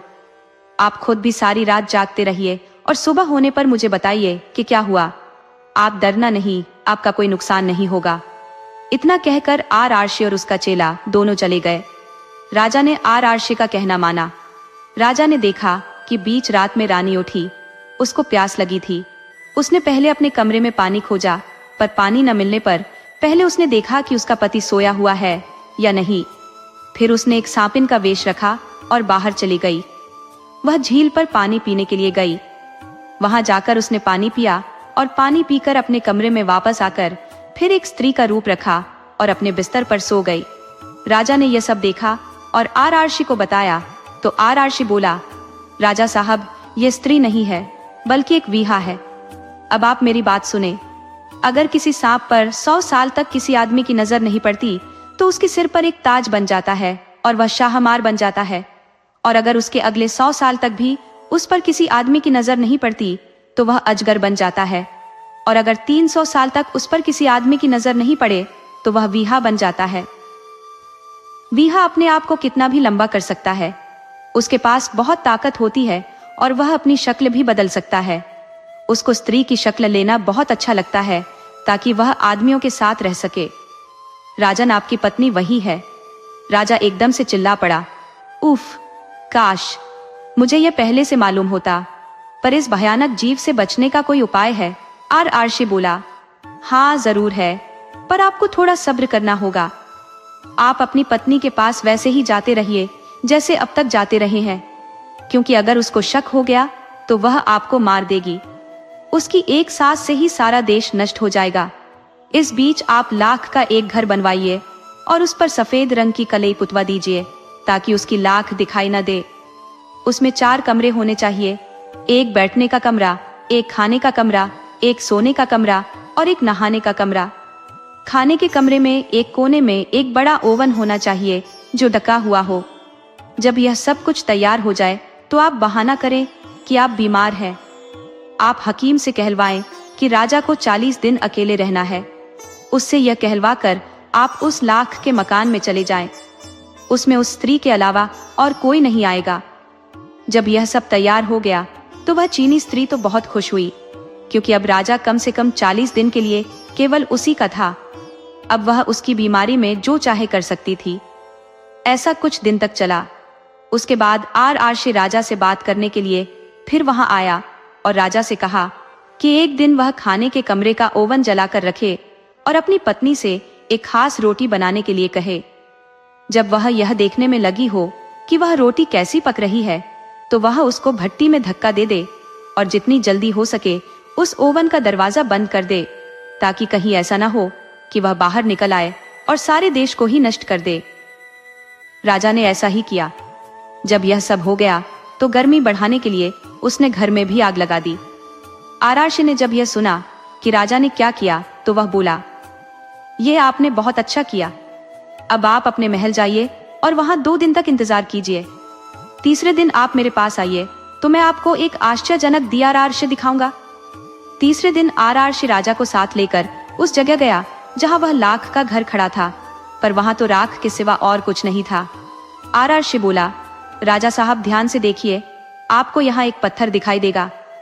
राजा ने ध्यान से देखा तो उसको वह पत्थर मिल गया। वह बोला, हाँ ये रहा पत्थर। आरआरश ने पूछा, यह तो ठीक है, पर आप क्या लेना चाहेंगे, पत्थर या राख? राजा बोला, पत्थर। आरआरशी बोला, ठीक, आप पत्थर ले लीजिए, मैं राख ले लेता हूं। कहकर उसने वह सारी राख समेटी, उसे अपने कपड़े में बांधा और अपने चेले के साथ गायब हो गया। उसके बाद राजा अपने महल को चला आया। उस दिन के बाद से राजा ठीक हो गया। वह पत्थर जो उसने चुना था, बाद में वह संगी पारस साबित हुआ, जिसके छूने से कोई भी धातु सोना बन जाती है। पर उस राख में क्या गुण था, ये राजा को कभी पता नहीं चला, क्योंकि वह फिर कभी उस आरआरशी और जोगी से मिला ही नहीं। कथा का दूसरा रूप, ये कथा एक और तरीके से भी कही जाती है। एक बार की बात है कि कश्मीर में अली मदान खान नाम का एक राजा राज करता था। एक दिन वह शालीमार के पास शिकार खेलने के लिए गया। वहां 2 आदमी उसके पास आए और उससे बोले, राजा साहब, अगर आप हमारी बात सुन लेंगे तो हमें बड़ी खुशी होगी। हमारी प्रार्थना है कि आप इस जगह से आगे न जाए। कहीं ऐसा ना हो कि अजगर आपको निगल जाए। यह अजगर यहाँ अक्सर घूमता रहता है। राजा बोला, आप लोग यह क्या बेहूदी बात कर रहे हैं? वे आदमी बोले, नहीं, हम कोई बेहुदा बात नहीं कर रहे हैं, हम आपको सच बता रहे हैं। हमने उसे अपनी आंखों से देखा है। वह हर शाम पानी पीने के लिए झील के किनारे जाता है और इसी जंगल से गुजरता है। आपको पहले से सावधान करना हमारा फर्ज था, बाकी आप जाने। हम आपसे फिर प्रार्थना करते हैं कि आप यहाँ से आगे न जाएं। ठीक है, कहकर राजा ने अपना घोड़ा वापस किया और अपने घर चला गया। घर जाकर उसने अपने वजीरों को जो कुछ उसने आज सुना था वह सब कहने के लिए बुलाया। ये सब बताकर उसने उनसे उनकी सलाह मांगी कि उस अजगर को कैसे मारा जाए। उन्होंने उसको सलाह दी कि बहुत सारी भेड़ों की खाल छूने से भरकर उसी रास्ते पर डाल दी जाए जहां से वह अजगर रोज पानी पीने जाता था। साथ ही जहां वह अजगर पानी पीता था, उसी जगह के पास 2 गड्ढे खोद दिए जाएं, जिनमें तेल भरवा दिया जाए।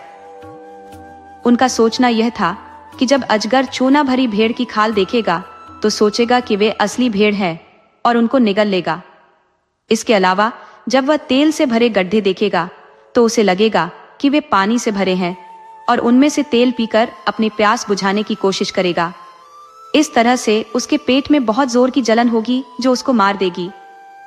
राजा ने उनकी सलाह मान ली, उसको काम में लाया गया और इस तरह से अजगर को मार दिया गया। अली मर्दान खान उसका ढांचा देखने के लिए गया और अपने सिपाहियों से उसको जलाने के लिए कहा। उसने 2 बूढ़े लोगों की सहायता से उसकी वो गुफा भी ढूंढी जिसमें वह रहता था और उसके अंदर गया। वहां उसको एक बंद दरवाजा मिला जिसे उसने खोला। यह दरवाजा एक कमरे में खुलता था। इस कमरे में उसको एक छोटा सा बक्सा मिला और इस बक्से को खोलने पर उसमें रखा एक पत्थर मिला। इत्तेफाक से यह पत्थर संगी पारस निकला, जिसके छूने से हर धातु सोना बन जाती है। वह उसे उठा लाया। कथा का एक और रूप। एक बार की बात है कि एक आदमी तख्ते सुलेमान पर चढ़ने के लिए चला। उस दिन बहुत गर्म था, सो उसको बहुत जल्दी ही प्यास लगाई। उसने अपनी जेब से एक नाशपाती निकाली और उसे छीलने लगा। जब वह नाशपाती छील रहा था तो उसके हाथ से चाकू फिसल गया और उसका हाथ कट गया। उस आदमी ने खून चाकू से साफ करके फिर उसे एक पत्थर पर घिसकर उसका खून साफ करके अपनी जेब में रख लिया। पहाड़ी पर पहुंचकर वह वहां बैठ गया।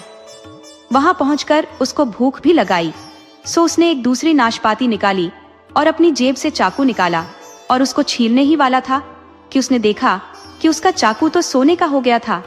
ये कैसे हुआ? यह देखकर उसको कोई शक नहीं रहा कि उसने अपना चाकू जरूर ही किसी संगी पारस पर घिस दिया था। वह तुरंत ही वापस आया, पर अफसोस उसको वह पत्थर फिर नहीं मिला। पर हम यह जानते हैं कि वह पत्थर अभी भी जरूर ही वहीं कहीं होगा। दोस्तों, आपको कहानी कैसी लगी? अपने सुझाव कमेंट करना न भूले। तो चलिए आज की अगली कहानी शुरू करते हैं।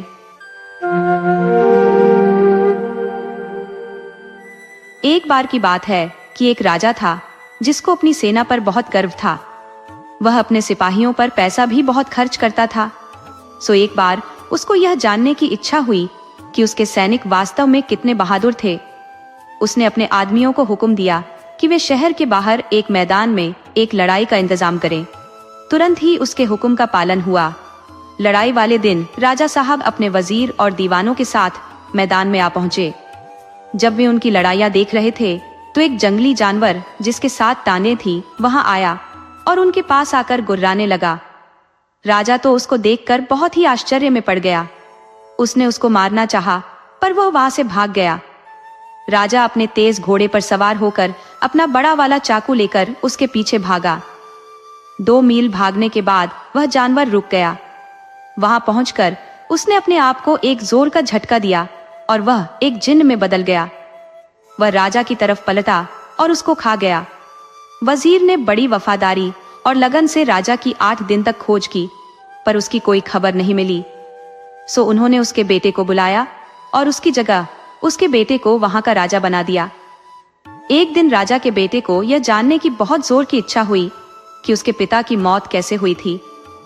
उसने यह बात अपने वजीर से पूछी। वजीर ने उसको सब बातें बता दी। तो उसे सारा हाल सुनने के बाद उसने भी उसी जगह एक दूसरा शानदार लड़ाई का मुकाबला रखा जहां उसके पिता ने रखा था। नियत समय पर वह और उसके दरबार के सभी लोग वहां इकट्ठा हुए। उन लोगों को वहां पर आए अभी बहुत देर नहीं हुई थी कि वही 7 टांगों वाला जंगली जानवर वहां आ गया और उन सब पर भयानक रूप से गुर्राता हुआ वहां से चला गया।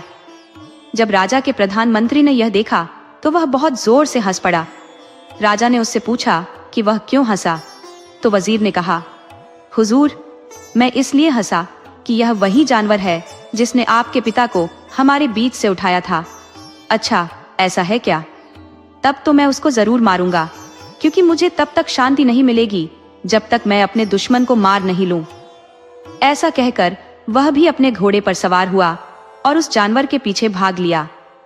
वह जानवर उसको कुछ दूर तक उसी तरह भगा कर ले गया जैसे कि वह उसके पिता को ले गया था। वहां जाकर वह रुक गया, अपने आप को झंझोड़ा और अपने असली रूप में आकर राजा के ऊपर उछला। राजा यह देखकर डर गया और दिल से उसने भगवान से प्रार्थना की कि वह उसको उससे बचाए। भगवान ने उसकी प्रार्थना सुन ली और अपने एक देवदूत अक्षय को उसके पास भेजा, जो उसको यह बताए कि उसको इस जिन्न से कैसे बचना है। देवदूत ने राजा कहा, यह जिन्न सबसे ज्यादा ताकतवर जिन्न है। अगर इसके शरीर के खून की एक भी बूंद जमीन पर गिर गई और तब तक यह जिंदा है तो उससे तुरंत ही एक और ऐसा ही जिन्न पैदा हो जाएगा। फिर वह उछलकर तुम्हारे ऊपर कूद पड़ेगा और तुम्हारे शरीर के टुकड़े टुकड़े कर देगा। मगर तुम डरो नहीं। लो, तुम ये 2 फल वाला तीर लो और इससे इस जिन्न की दोनों आंखें फोड़ दो। इससे यह नीचे गिर जाएगा और मर जाएगा। इस तरह से वह देवदूत उसको वह 2 फल वाला तीर देकर वहां से गायब हो गया। तीर से लैस होकर राजा आगे बढ़ा। वह उस जिन्न से करीब 40 मिनट तक लड़ा। आखिर में उसने अपना वह दोहरे फल का तीर उसकी आंखों में मार दिया, जिससे वह मर गया। जब राजा ने पक्का कर लिया कि उसका दुश्मन मर गया है तो उसने अपनी तलवार निकाली और उसका सिर काट लिया। उसको उसने अपने एक तीर की नोक पर रखा और वापस महल की तरफ चल दिया। वहां जाकर उसने उसको अपने महल के 12,000 कमरों में से एक कमरे में रख दिया। उसने उस कमरे का ताला लगाया और उस कमरे की चाबी अपनी माँ को देकर उससे कहा कि वह उस कमरे का दरवाजा किसी भी हालत में न खोले। पर क्योंकि उसने अपनी माँ को यह नहीं बताया कि उसने उस कमरे में इतनी सावधानी से क्या चीज बंद कर रखी थी, उसकी माँ ने सोचा कि शायद उस कमरे में कोई खास खजाना बंद होगा। यह सोचकर उसके मन में उसको देखने की इच्छा हुआ आई। सो एक दिन वह उस कमरे की तरफ गई और उसने उसका दरवाजा खोल दिया। उसको उस कमरे में कुछ दिखाई नहीं दिया क्योंकि उसके बेटे ने उस जिन्न का सिर एक कोने में फेंक दिया था। हाँ, उसको एक हंसी की आवाज जरूर सुनाई दी और फिर ये शब्द, तेरा बेटा एक जिन्न है, उससे बचकर रहना। वह एक जिन्न है, किसी समय वह तुझे भी मार देगा जैसे उसने मुझे यानी तेरे पति को मारा है। अगर तू जिंदा रहना चाहती है तो तू उसको महल के बाहर निकाल दे। राजा की माँ ने पूछा, अरे ये आवाज कहाँ से आ रही है और ये तुम क्या कह रहे हो? वही आवाज फिर बोली, तू झूठ मूठ बीमार बनने का बहाना कर और अपने ठीक होने के लिए उससे मादा चीते का दूध मंगवा। उसे कह कि वह यह काम करने के लिए खुद वहां जाए और उसको लेकर आए। अगली सुबह भारी और दुखी दिल से राजा एक जंगल की तरफ जाता देखा गया जहां चीते और दूसरे जंगली जानवर घूमते हुए देखे जाते थे। जल्दी ही उसको एक मादा चीता दिखाई दे गई जो अपने 2 बच्चों के साथ धूप में बैठी हुई थी। उसको वहां देखकर वह एक पेड़ पर चढ़ गया और वहीं से उसके एक थन में तीर मारा। इत्तेफाक से उसके उस थन में कई दिनों से बहुत दर्द हो रहा था क्योंकि उसके पास ही उसके एक फोड़ा हो रहा था। राजा का तीर उस फोड़े में जा लगा जिससे वह फोड़ा फूट गया और मादा चीते को बहुत आराम मिला। मादा चीता इस आराम के लिए उसकी बहुत कृतज्ञ हुई। उसने ऊपर की तरफ देखा और उससे नीचे उतरने की प्रार्थना की। उसने उससे पूछा कि इसके बदले में उसको क्या चाहिए। राजा ने उससे कहा कि उसको कुछ नहीं चाहिए सिवाय उसके थोड़े से दूध के जो उसे उसकी बीमार माँ के लिए चाहिए था। मादा चीते ने तुरंत ही उसकी बोतल अपने दूध से भरकर उसको दे दी जो वह अपने साथ लेकर आया था।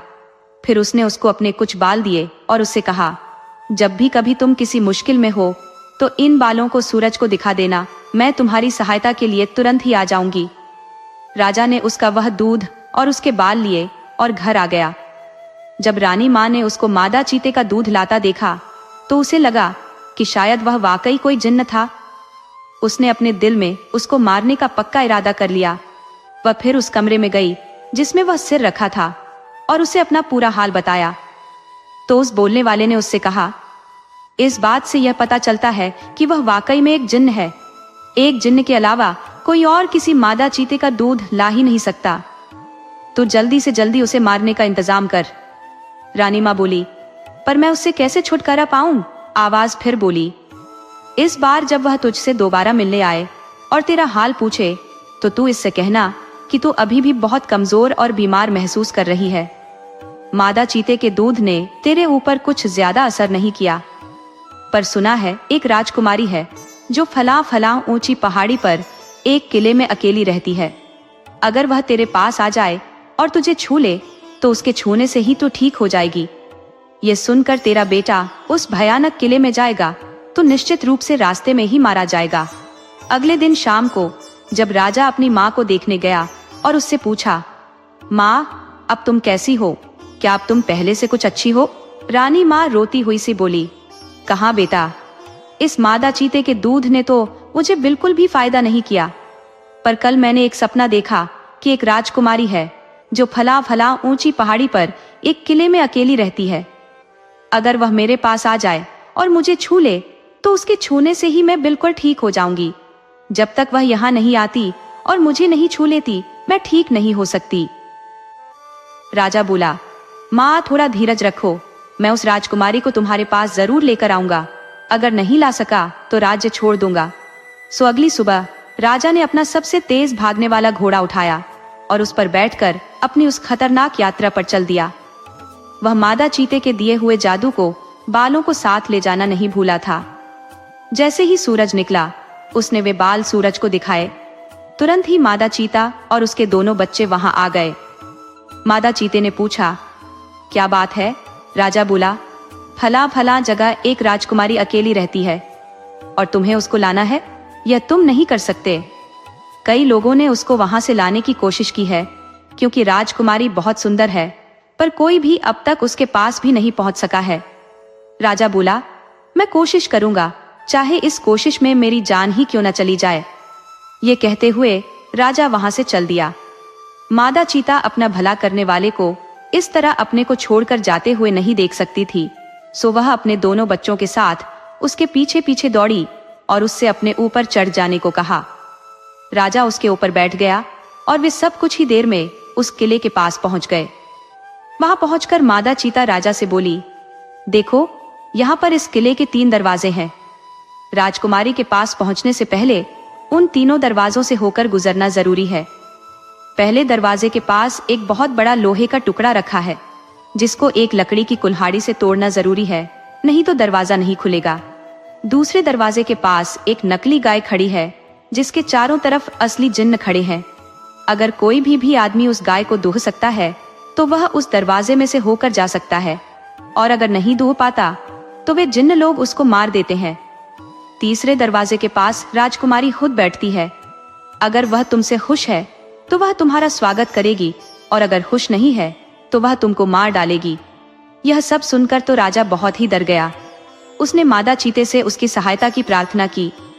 मादा चीता बोली, ठीक है, मैं तुम्हारी सहायता करूंगी। मेरे पास एक जादू है जिसकी सहायता से मैं उस लोहे के टुकड़े में घुस जाऊंगी, और जब तुम उसको अपनी लकड़ी की कुल्हाड़ी से तोड़ोगे तो मैं उसको 2 टुकड़ों में तोड़ दूंगी।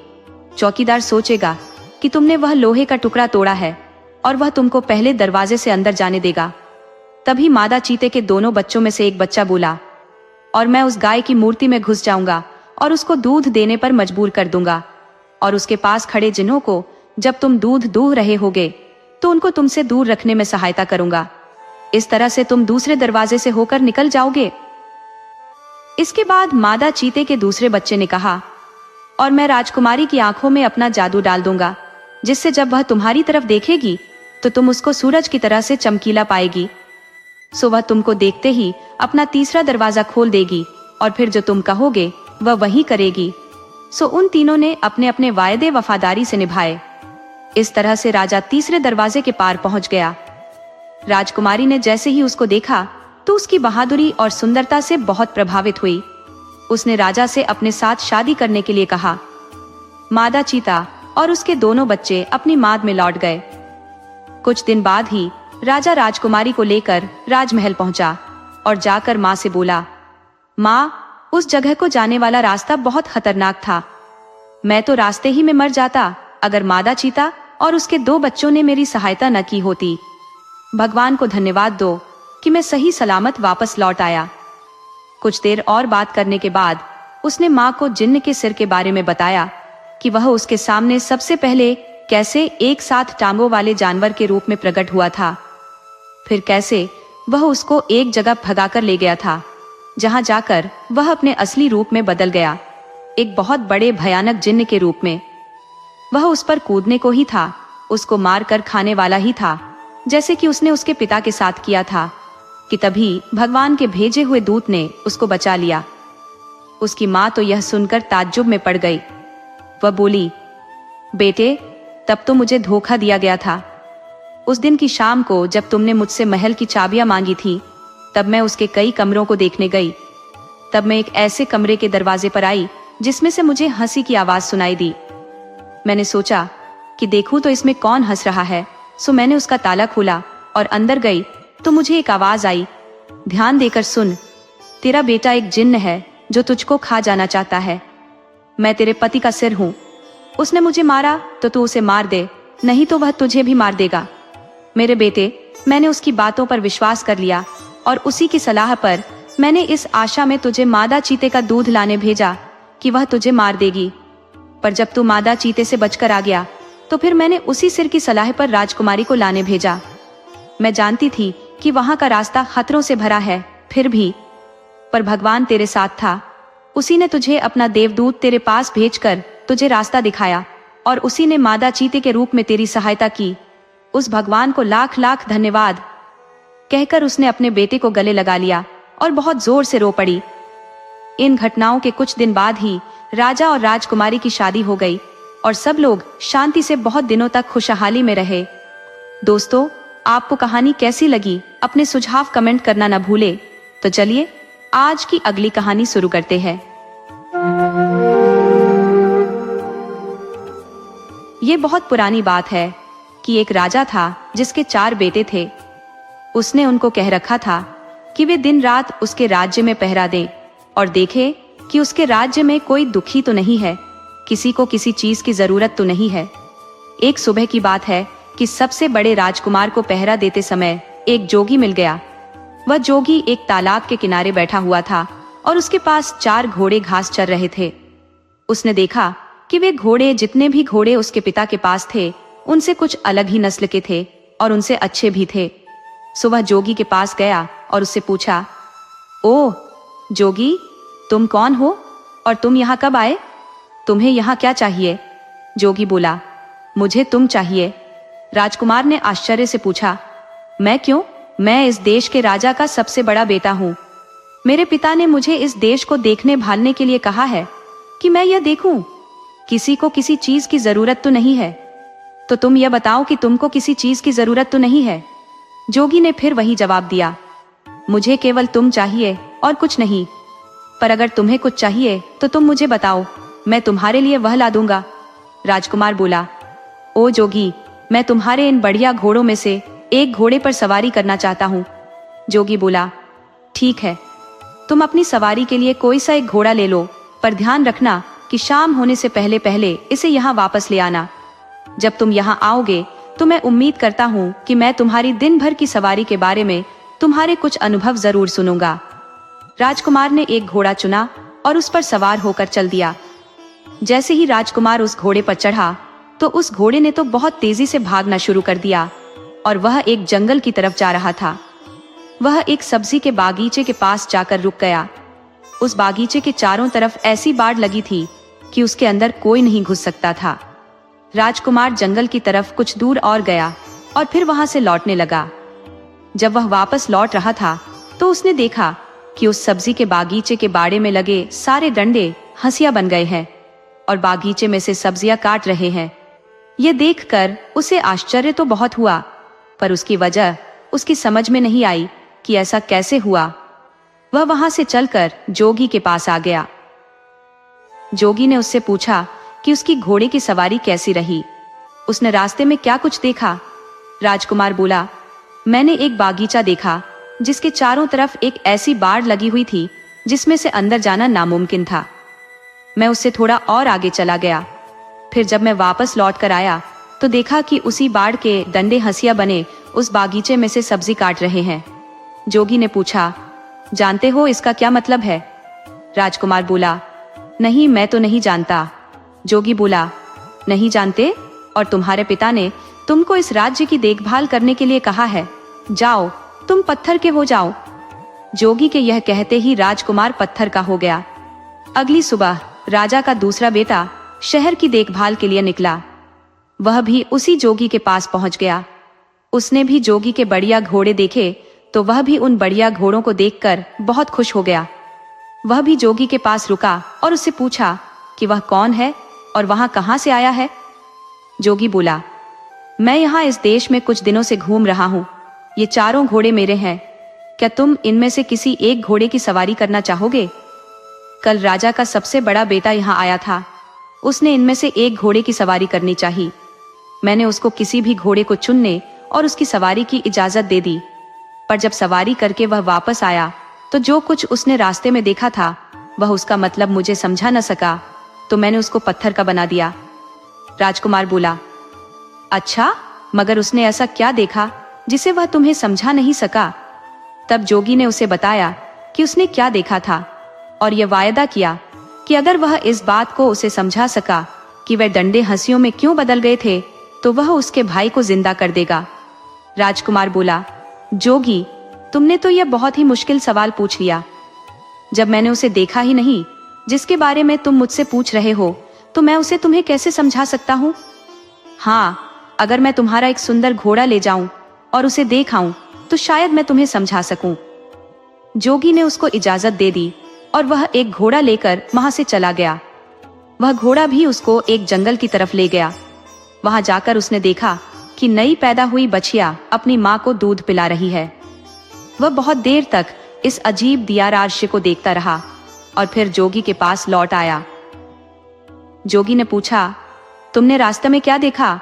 राजकुमार ने उसे बताया कि उसने देखा कि नई पैदा हुई बछिया अपनी माँ को दूध पिला रही थी। जोगी ने उससे भी पूछा, क्या तुम बता सकते हो कि इसका क्या मतलब हुआ? राजकुमार बोला, मैं नहीं जानता। जोगी बोला, क्या तुम नहीं जानते?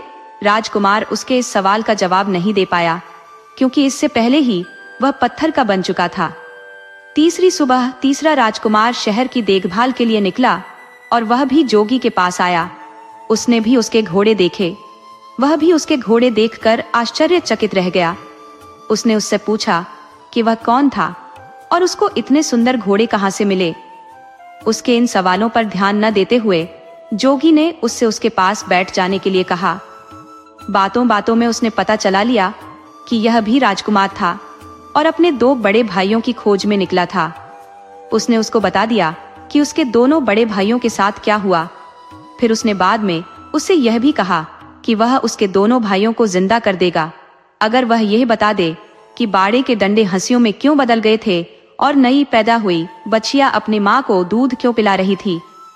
राजकुमार बोला, बहुत बहुत धन्यवाद। अगर आप मुझे अपना एक घोड़ा दे दें तो मैं इन अजीब चीजों को देख कर आ सकता हूँ और तब शायद आपको समझा सकूं। जोगी बोला, हाँ हाँ क्यों नहीं, तुम इनमें से कोई सा घोड़ा ले लो, मगर ध्यान रखना कि शाम होने से पहले ही यहाँ वापस आ जाना। राजकुमार ने उन घोड़ों में से एक घोड़ा लिया और उस पर सवार होकर चल दिया। वह घोड़ा भी उसको जंगल की तरफ ले गया, जहां उसने देखा कि एक आदमी अपनी पीठ पर लकड़ियां लादे लिए जा रहा है। वह केवल उन्हीं लकड़ियों से संतुष्ट नहीं है जो उसने इकट्ठी कर ली है, बल्कि वह रास्ते में पड़ी और भी लकड़ियां उठाता जा रहा है। राजकुमार ने सोचा, इसका क्या मतलब हो सकता है? जब मैं जोगी के पास पहुंचूंगा तो मैं जोगी को इसका क्या मतलब बताऊंगा। अफसोस, ये राजकुमार भी इस दिया राशि का मतलब समझाने में नाकामयाब रहा और जोगी ने इसको भी पत्थर में बदल दिया। अगली सुबह राजा का चौथा और आखिरी बेटा शहर की देखभाल के लिए और अपने भाइयों को ढूंढने के लिए निकला, तो वह भी जोगी के पास आ निकला। उसने जोगी को प्रणाम किया और उससे पूछा कि क्या उसने उसके तीनों भाइयों को देखा है। जोगी बोला, हाँ देखा है। कहकर उसने एक तरफ इशारा करते हुए उससे कहा कि देखो, तुम्हारे तीनों भाई ये खड़े हैं। मैंने ही उनको पत्थरों में बदल दिया है, क्योंकि उन्होंने पास के जंगल में जो कुछ देखा था वे उनको मुझे समझा नहीं सके, पर मैं उनको जिंदा कर सकता हूँ अगर तुम मुझे उन सब का मतलब समझा दो तो। इसके बाद उसने उन राजकुमारों द्वारा देखे हुए तीनों दियार आश्चर्य उसको बता दिए। राजकुमार बोला, अगर आप मुझे अपना एक घोड़ा सवारी के लिए दे दें तो शायद मैं उनका मतलब बता सकूं। मैं खुद उस जंगल में जाकर उनको देखना चाहता हूँ। जोगी ने उसको इजाजत दे दी और राजकुमार उन घोड़ों में से एक घोड़ा लेकर जंगल की तरफ चल दिया।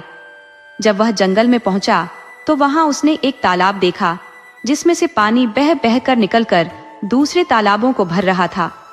उस समय वह बड़ा वाला तालाब खाली था, क्योंकि उसका सारा पानी उन छोटे तालाबों को भरने में लग चुका था।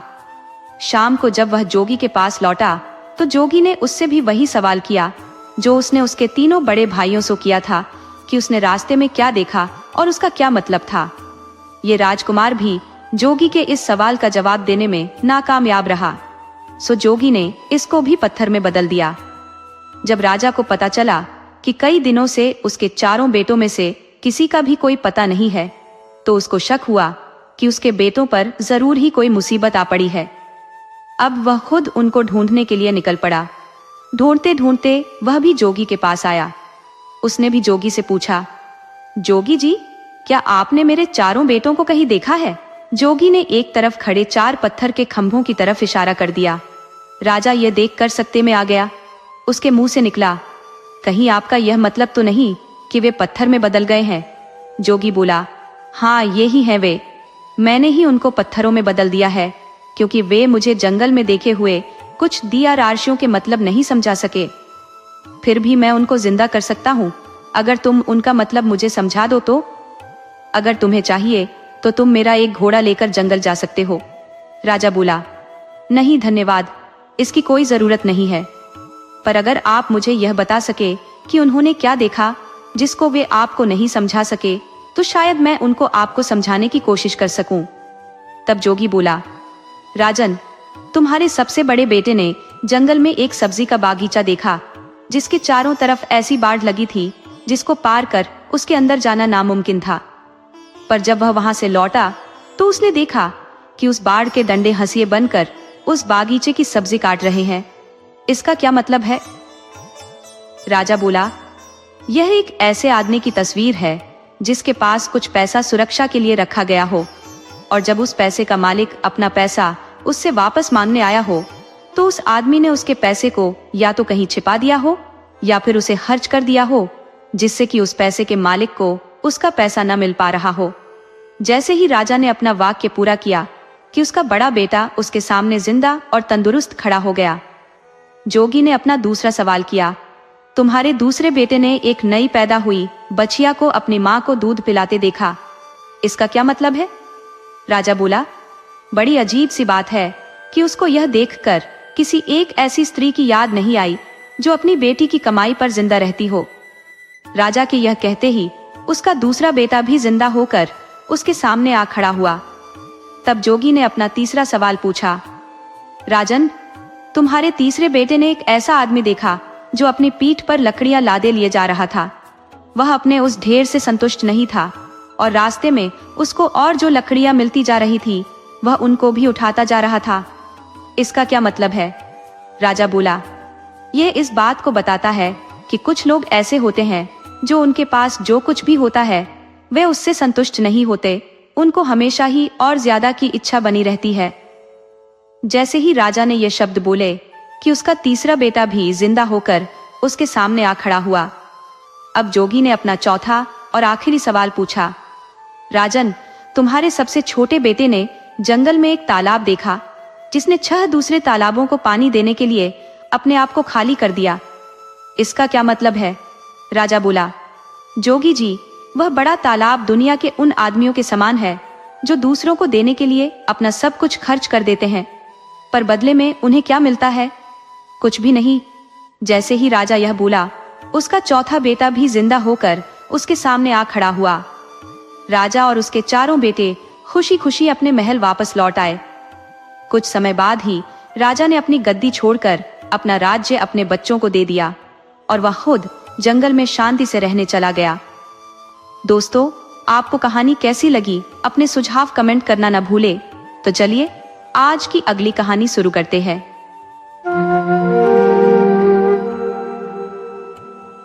एक बार की बात है कि एक जगह एक राजा था जो अपनी ताकत और अक्लमंदी के लिए चारों तरफ बहुत मशहूर था। इस राजा के 3 बेटे थे जो अपने पिता की तरह ही बहुत लायक थे। वे बहादुर थे, वे चतुर थे, वे सुंदर थे और वे अक्लमंद थे। एक दिन अपना वारिस चुनने के लिए राजा ने अपने वजीरों को बुलाया और उनसे इस मामले में सलाह मांगी कि उसके तीनों बेटों में से किसको उसका वारिस बनाया जाए। उसने उनसे कहा कि वे तीनों राजकुमारों को ले जाएं और उनके इम्तिहान लें, और इनमें से एक जिसको भी वे लोग चुन लेंगे वही उसके बाद उसकी राजगद्दी पर बैठेगा। कुछ दिन बाद वजीर लोग अपने जवाब लेकर राजा के दरबार में हाजिर हुए। राजा के वजीरों के सरदार ने कहा, वारिस चुनने के लिए राजा गुस्सा न हो तो हम कुछ बोलें। राजा की इजाजत पाने के बाद उन्होंने कहा कि राजा उनको दुनिया में व्यापार करने के लिए भेजे और जो कोई भी राजकुमार सबसे ज्यादा पैसा कमाकर लौटे उसी को राज्य दिया जाए। यह कहकर सब वजीरों ने हाँ में अपने सिर झुकाए कि यह उन सबका फैसला है। राजा ने भी कहा, ऐसा ही होगा, और कहकर उसने अपना फैसला उन तीनों राजकुमारों को बताया। जब उनकी यात्रा की सब तैयारियां हो गई तो वे जहाज पर चढ़ने के लिए समुद्र के किनारे इकट्ठा हुए। जब वे अपनी जगह जहां उनको जाना था वहां पहुंच गए, तब वहां से वे एक दूसरे से अलग हो गए। एक भाई एक दिशा में चला गया, दूसरा भाई दूसरी दिशा में चला गया और तीसरा भाई तीसरे दिशा में चला गया। पर जाने से पहले उन्होंने एक निश्चित समय पर उसी जगह मिलने का वायदा किया जहां से वे अलग हुए थे। दोनों बड़े भाइयों ने अपने पैसे से खूब व्यापार किया और उससे खूब पैसा कमाया। पर तीसरा भाई समुद्र के किनारे ही घूमता रहा। वह कभी यहाँ अपना डेरा डाल लेता, कभी वहां अपना डेरा डाल लेता, जैसे भी उसको अच्छा लगता। वह यही सोचता रहता कि वह अपने पैसे का क्या करे कि एक दिन उसको एक साधु मिला। वह साधु उसके साथ 3 दिन तक ठहरा। राजकुमार ने बड़े प्रेम और इज्जत के साथ उसको अपने पास ठहराया। वह उसकी खातिरदारी से इतना ज्यादा प्रभावित हुआ कि उसने उसको बदले में कुछ इनाम देने की सोची। वह बोला, मैं तुम्हारे सरल स्वभाव और भलाई से बहुत खुश हूँ। तुम मुझे अपना नाम बताओ और यह भी बताओ कि तुम कहाँ से आए हो और कहाँ जा रहे हो। राजकुमार ने उसको सब कुछ बता दिया तो वह बोला, मैं समझ गया, तुम यहीं रुको, यहाँ से आगे कहीं नहीं जाना जब तक तुम्हारे भाई लोग यहाँ नहीं आ जाते। तुम अपने नौकरों को शहर भेजकर जितनी मक्का खरीद सकते हो खरीदने के लिए बोल दो, और जब वह मक्का ले आए तो उसमें से कुछ मक्का रोज समुद्र में फेंकते रहना जब तक कि वह पूरी खत्म न हो जाए। उसके बाद तुम कुछ समय तक इंतजार करना, तुमको बहुत सारी पैदावार हाथ लगेगी। ऐसा कहकर साधु ने उसको आशीर्वाद दिया और वहां से चला गया। राजकुमार ने उस साधु के कहे अनुसार ही किया। उसने शहर से बहुत सारी मक्का खरीदी और उसे अपने डेरे के पास इकट्ठी कर ली। फिर वह उसमें से एक माप मक्का करीब करीब 6 महीने तक रोज समुद्र में फेंकता रहा, जब तक उसकी सारी मक्का खत्म नहीं हो गई। उसने सोचा, अब मुझे इसका इनाम मिलेगा। उसने बहुत दिनों तक इंतजार किया पर कुछ भी नहीं हुआ। उसने सोचा, लगता है कि वह साधु मुझे धोखा दे गया, मैं तो बर्बाद ही हो गया। मैं इतना बेवकूफ क्यों हो गया कि मैंने उसकी यह बेकार की सलाह सुनी।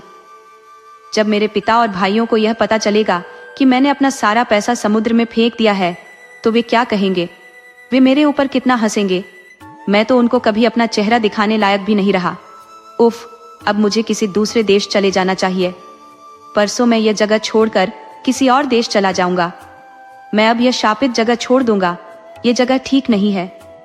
उसने अपना यह इरादा अपने लोगों को बताया तो उसके लोगों ने वह जगह छोड़ने की तैयारी कर ली। जब सब कुछ तैयार हो गया और वे वहां से चलने ही वाले थे कि अचानक ही एक घटना घटी। जो मक्का राजकुमार ने समुद्र में फेंकी थी उसको एक बड़ी मछली खा गई थी। अब मक्का फेंकने की यह खबर चारों तरफ फैली तो उस जगह पर बहुत सारी मछलियां मक्का खाने के लिए आकर इकट्ठी हो गई। उन मछलियों के साथ उनका राजा भी था। मछलियों के राजा ने मछलियों से पूछा, अरे क्या हुआ? हम लोगों को पिछले 6 महीनों से मक्का खाने को लिए मिल रही थी और अब कई दिनों से हमारे पास खाने के लिए कुछ भी नहीं है। क्या राजकुमार को उसकी अच्छाई का इनाम मिला? मछलियों ने कहा, नहीं, ऐसा करने का तो कोई हुक्म हमको नहीं मिला।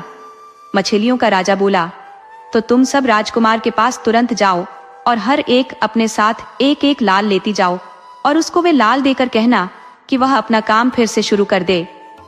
सो सारी मछलियां एक एक लाल लेकर राजकुमार के पास गई जहां वह खड़ा हुआ था, और वे लाल उन्होंने राजकुमार के पैरों के पास ले जाकर डाल दिए। इसके बाद वे दुखी होकर समुद्र की तरफ देखने लगी। इस सब से जो जोर की आवाज हुई तो राजकुमार का ध्यान उधर घूमा तो उसने देखा कि समुद्र के रेत पर तो असंख्य लाल बिखरे पड़े हैं। उसके मुंह से निकला, मैं भी कितना नीच आदमी हूं, मुझे यह इनाम किस लिए मिल रहा है? मेरे जरा से विश्वास का इतना बड़ा इनाम तो नहीं हो सकता। यह कहकर उसने अपने वहां से जाने के सारे इंतजाम रुकवा दिए। उसने कहा, मैं यहीं रहूंगा जब तक मेरे भाई लोग यहाँ वापस आते हैं। हमारे तंबू फिर से गाड़ दिए जाएं। यह हुक्म पाते ही राजकुमार के तंबू फिर से गाड़ दिए गए और राजकुमार के नौकरों का सरदार समुद्र की रेत से वे लाल बीनने चला गया जो मछलियां किनारे पर डाल गई थी। राजकुमार ने उसको सावधान किया और कहा कि यह बात शहर के या किसी और आदमी को मालूम नहीं होनी चाहिए। कोई भी आदमी इस बात को किसी से न कहे, यहाँ तक कि मेरे भाइयों को भी यह बात पता नहीं चलनी चाहिए। मैं तुम्हें चेतावनी देता हूँ, तुम मेरा विश्वास मत खोना। अगर तुम लोग मेरी बात मानोगे तो मैं तुम्हें भरपूर इनाम दूंगा। उसके नौकरों के सरदार ने उससे वायदा किया कि वह ऐसा ही करेगा। फिर जितने दिन भी राजकुमार वहां रहा वह रोज मछलियों को मक्का खिलाता रहा।